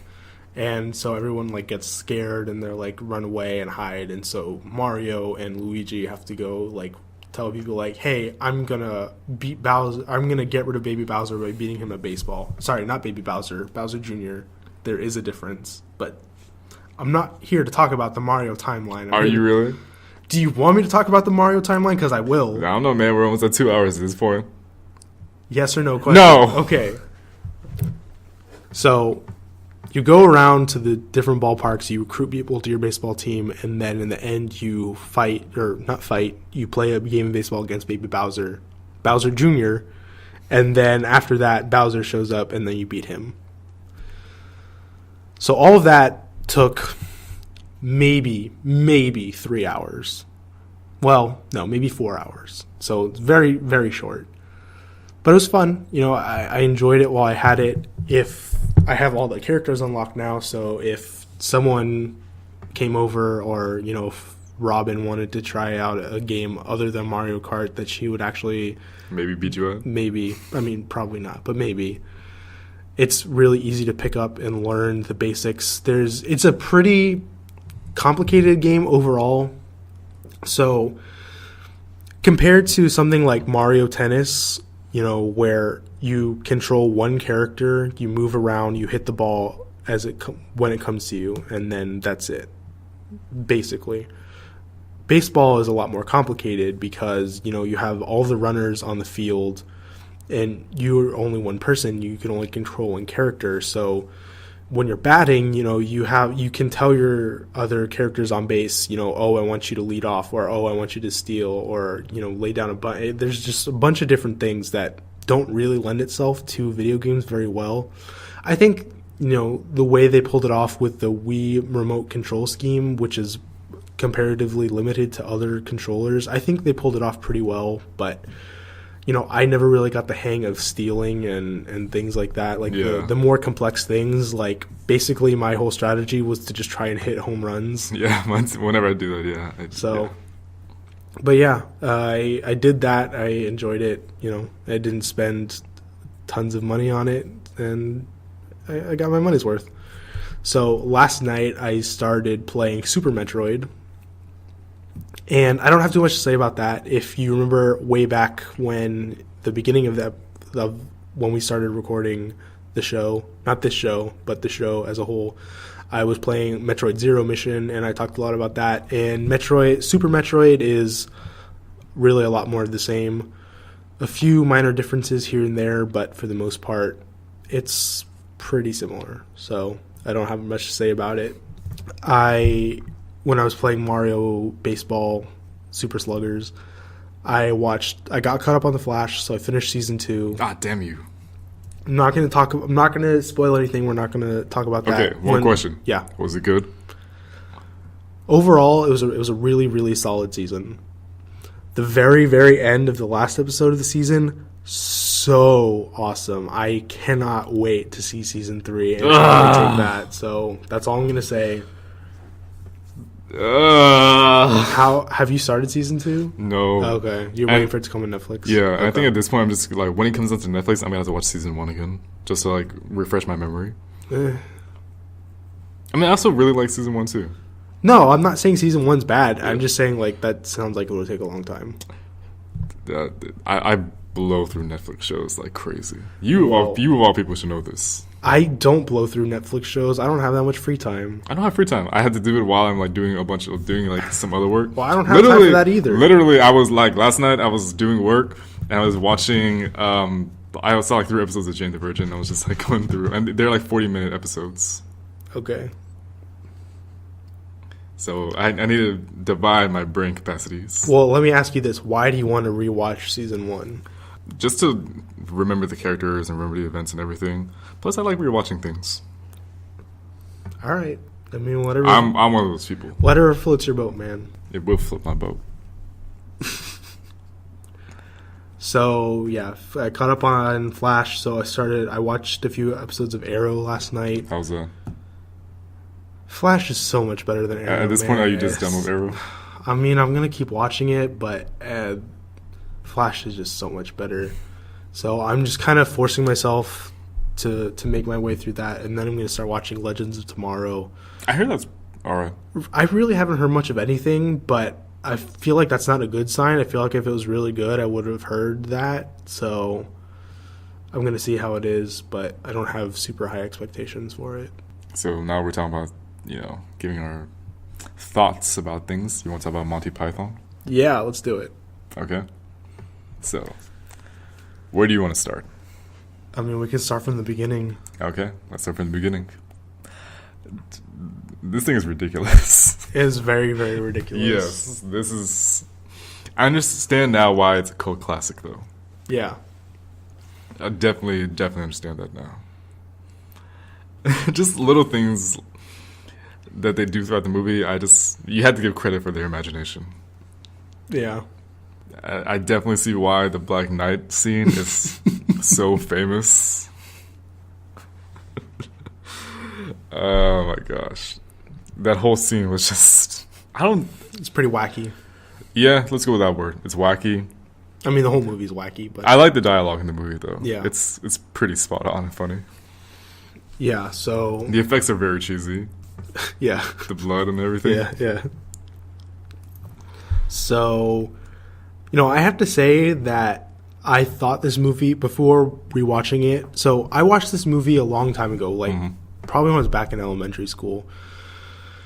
And I thought this movie was hysterical. Like, I was just cracking up the whole time. And so when I rewatched it, it wasn't really as funny as I remembered, which is kind of a shame. Like, I still laughed at a lot of the parts. Like, I think my favorite part is the beginning when they're talking about the swallows and the African and European swallows. Like, that part was just hilarious. And obviously the Black Knight scene was really funny. And there's a few other times when I was, chuckling, but there was a lot of parts where it just dragged on and on. I feel like that. I understand why you say that. And yeah, so it didn't hold up to be as funny as I was hoping.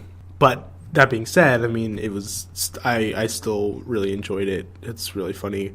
I think I have to give credit to the fact that they shot a lot of this. It looked, I can't say for sure, but it looked like they shot a lot of it on location. Yeah. So I had to give them props for having to put on all of that armor and costuming and props. Mm-hmm. And I just had to give for that because they really went, I don't want to say authentic, but they put a lot of effort into the scenery of this movie. Yeah.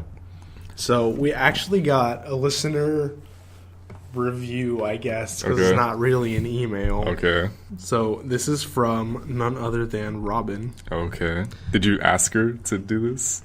Yeah, so... I asked her. I'm not saying anything, just go for it. So she said, I am, quote-unquote, emailing about the movie of the week, Monty Python and the Holy Grail. She left the part out, because there's other Monty Python movies. Have you seen any other Monty Python movies? This is actually my first Monty Python movie. Okay, so I don't know the whole history of Monty Python. I mean, I know they had TV shows. It's like a comedy group, basically. John Cleese is the most well-known person in the group, but I know there were others. There's like a TV show. They have some pretty famous sketches, like The Ministry of Silly Walks, I think is probably the most well-known. You look that up, it's probably like a 5 or 6 minute like skit. But they have some other well-known movies. There's the Meaning of Life is a pretty funny one, and then The Life of Brian is, it's okay. It's not to me, it's not as funny as Monty Python, but there's probably they're both worth watching. There's some pretty famous clips and quotes from those. So, point is, Robin just said Monty Python, but she meant Monty Python and the Holy Grail. But just had to correct that. Just keep going. So she said, I watched this movie with the A of the ABC podcast last week. I felt that the humor was good, but not for the length of the movie. I think the type of humor used is good in small doses. However, this movie was a decent length, so it got old about halfway through. So my only complaint is that the movie was too long for the content. From your favorite fan, Robin. Aw. Yeah, so I actually totally agree with that statement. Yeah, I understand that. Yeah, I can definitely see why you say it dragged on. There's some moments where I thought it was going to end and it didn't end. Yeah. And there's some moments where I thought it should have ended at this point. It doesn't end. Yeah. And by the time when the cops come at the very end, I thought this is really unnecessary. Yeah.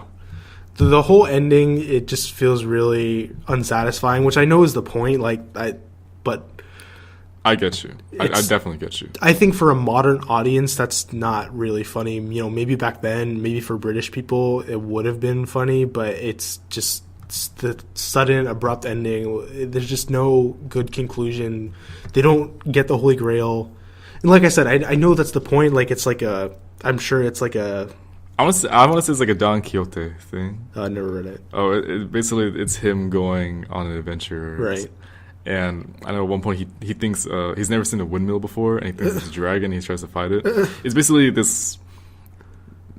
He's essentially a knight or something, or a warrior. Right. I don't remember, but he's going on these quests, and essentially it's not the same thing. But I got that feel with this adventure because they try and go on. They want to make it this epic, quest to find the treasure, but they keep getting sidetracked by all of these ridiculous things, like a bunny that kills people, and they need to fight it with a holy hand grenade, which was actually one of my favorite scenes as well. Yeah, and at the end, it just doesn't work out like that. So, yeah. So, like I was saying before, Brandon interrupted me. I'm sure. I'm sorry, I gave my 2 cents about it. I'm sure the ending is supposed to be like a, commentary on the state of humor about how, you don't have to have a satisfying conclusion or whatever, but I still didn't feel satisfied, so it was a little disappointing. But overall, if you're listening and you didn't watch this movie, which so it would seem most of you did not because we didn't get any emails. Don't be salty. I'm salty. If you're still curious or you still feel like watching the movie, definitely watch it. It's really funny. It's worth it. So, yeah. Other than that, I don't believe we had any emails. No, still no emails. Again, for the second week in a row, I'm still hurt and disappointed. But, whatever. It's not like we're trying to entertain you people and asking for you to interact with us or anything. Ah, so you made a mistake of saying you people. Then they're going to be like, you people. Have you seen that movie? Which movie? Tropic Thunder? No, I really, really need to see that movie. That's pretty funny. Anyway, so we don't have any emails, so I guess that means we'll go ahead and go into our Fan Fic Fights segment. The Kevin segment? The Kevin segment. So let me consult my list here. Okay. So our Fan Fic Fights this week is the Invincible Iron Man versus Cyborg. Oh, nice. All right, now caveat here. Iron Man is limited to the Mark 43 armor, so no Hulkbuster, no Extremis. What? Only Mark 43. So you're getting Iron Man from the cinematic universe? Yes. That is booty. It wouldn't be fair because if his armor got destroyed, then he'd just call in more better armor. That's not fair. No, in the comics, there are so many more things in the comics that he can do than in the movie. Such as? Do you want me to change characters? This is your show. If you have a good argument for how we will do this argument. We will do this argument. So the Mark 43 armor, right? Mark 43. What he has in Civil War. Yes. Okay. So. Oh, you want me to pick? Yes. I'll give you the chance to pick. No rock, paper, scissors. I am giving you this choice. Okay. I'm going to go with Cyborg. Okay. Go. No, you go. You go. No, you go. You go. No, you go. You go. You go. You go. You go. Rock, paper, scissors. Fine. We still do it anyways. Rock, paper, scissors, shoot. Rock, paper, scissors, shoot. Damn it. So, Tony Stank. Let's talk about Tony Stank. So, if I was able to talk about the comic version of Tony Stark, I could list over 300 different abilities that he has. Unfortunately, I'm stuck to what he's capable of doing in the cinematic universe. But I will do with what I got. So, as you know, Tony Stark is a billionaire playboy philanthropist outside of the armor. In the armor, he is Iron Man. And the very basics of the suit composes of repulsor rays, which double as jet propulsions, which helps him fly. He also has an AI system in his suit, which helps him coordinate and stabilize the suit and also helps the suit function. Originally, it was Jarvis, but after the events of Age of Ultron, it became Friday. But Friday still does a pretty good job, in my opinion. It's not you don't connect as well as Jarvis, but I don't get me wrong, I miss Jarvis, but she goes well what she got. They could have just had like a computerized voice, but I like Friday. And the suit has, again, still on the basic functions of the suit. It has missiles. It has global networking. It has the ability to see through walls and X-rays and whatnot. And as you know, Tony constantly upgrades his armor. His latest armor, the Mark 43, which he has in Civil War, is very similar to what he had in the very end of Age of Ultron during the fight in Sokovia. This armor is probably his most advanced to date. He doesn't need to carry it around or lug it around. As you know, in the events of Iron Man 3 and Age of Ultron, he can... We don't talk about this. We don't talk about the movie. I need to talk about Iron Man, okay? He can call upon separate pieces of the armor. It's advanced to the point where he can compactly carry armor. He doesn't... I think to the point where he doesn't even need to, like, have it in pieces. He just needs to press his finger on a button and just comes on it. And the armor is extremely, extremely powerful. It took a whole bunch of blows from Captain America's shield. Granted, obviously, it was damaged, but if you saw the amount of hits it took, that was extremely impressive from a hit from vibranium. What else? He has, in his suit, that laser weapon that can cut through almost anything. He has multiple missiles that can lock on target and fire everywhere. Now, I think it's very unfair that Alex limited me to only the Mark 43. But, yeah, hey, whatever. Because in addition to the Mark 43, Tony has this incredible intelligence as well. If you know Tony, he adapts to situations very, very well. If you remember from Civil War, when his targeting system was broken, he took off his helmet, and maybe you don't call it as, an intelligence aspect, but he knew where to hit the door to close so he could fight Bucky. And he shot a missile with just his eyes, like... He's like Luke Skywalker. Yeah, he used the Force. Now, compared to Cyborg, I feel Tony would definitely put up an extremely good fight. I think he might even would win the fight with it. Because Tony, he has a knack for looking into technology that isn't related to Earth. Like with Loki's scepter, it took him a while to understand how it functioned. He didn't really know how it functioned, but he knew some of the aspects of what made it tick. And I'm sure, even though he didn't get to use it as a Chitauri weapon, if he had a chance to look at it, I'm pretty sure he would have reverse engineered that technology to work for that too. And let's not forget that, now this might be a little bit of a bad example, but he did use information from Loki's scepter to create Ultron.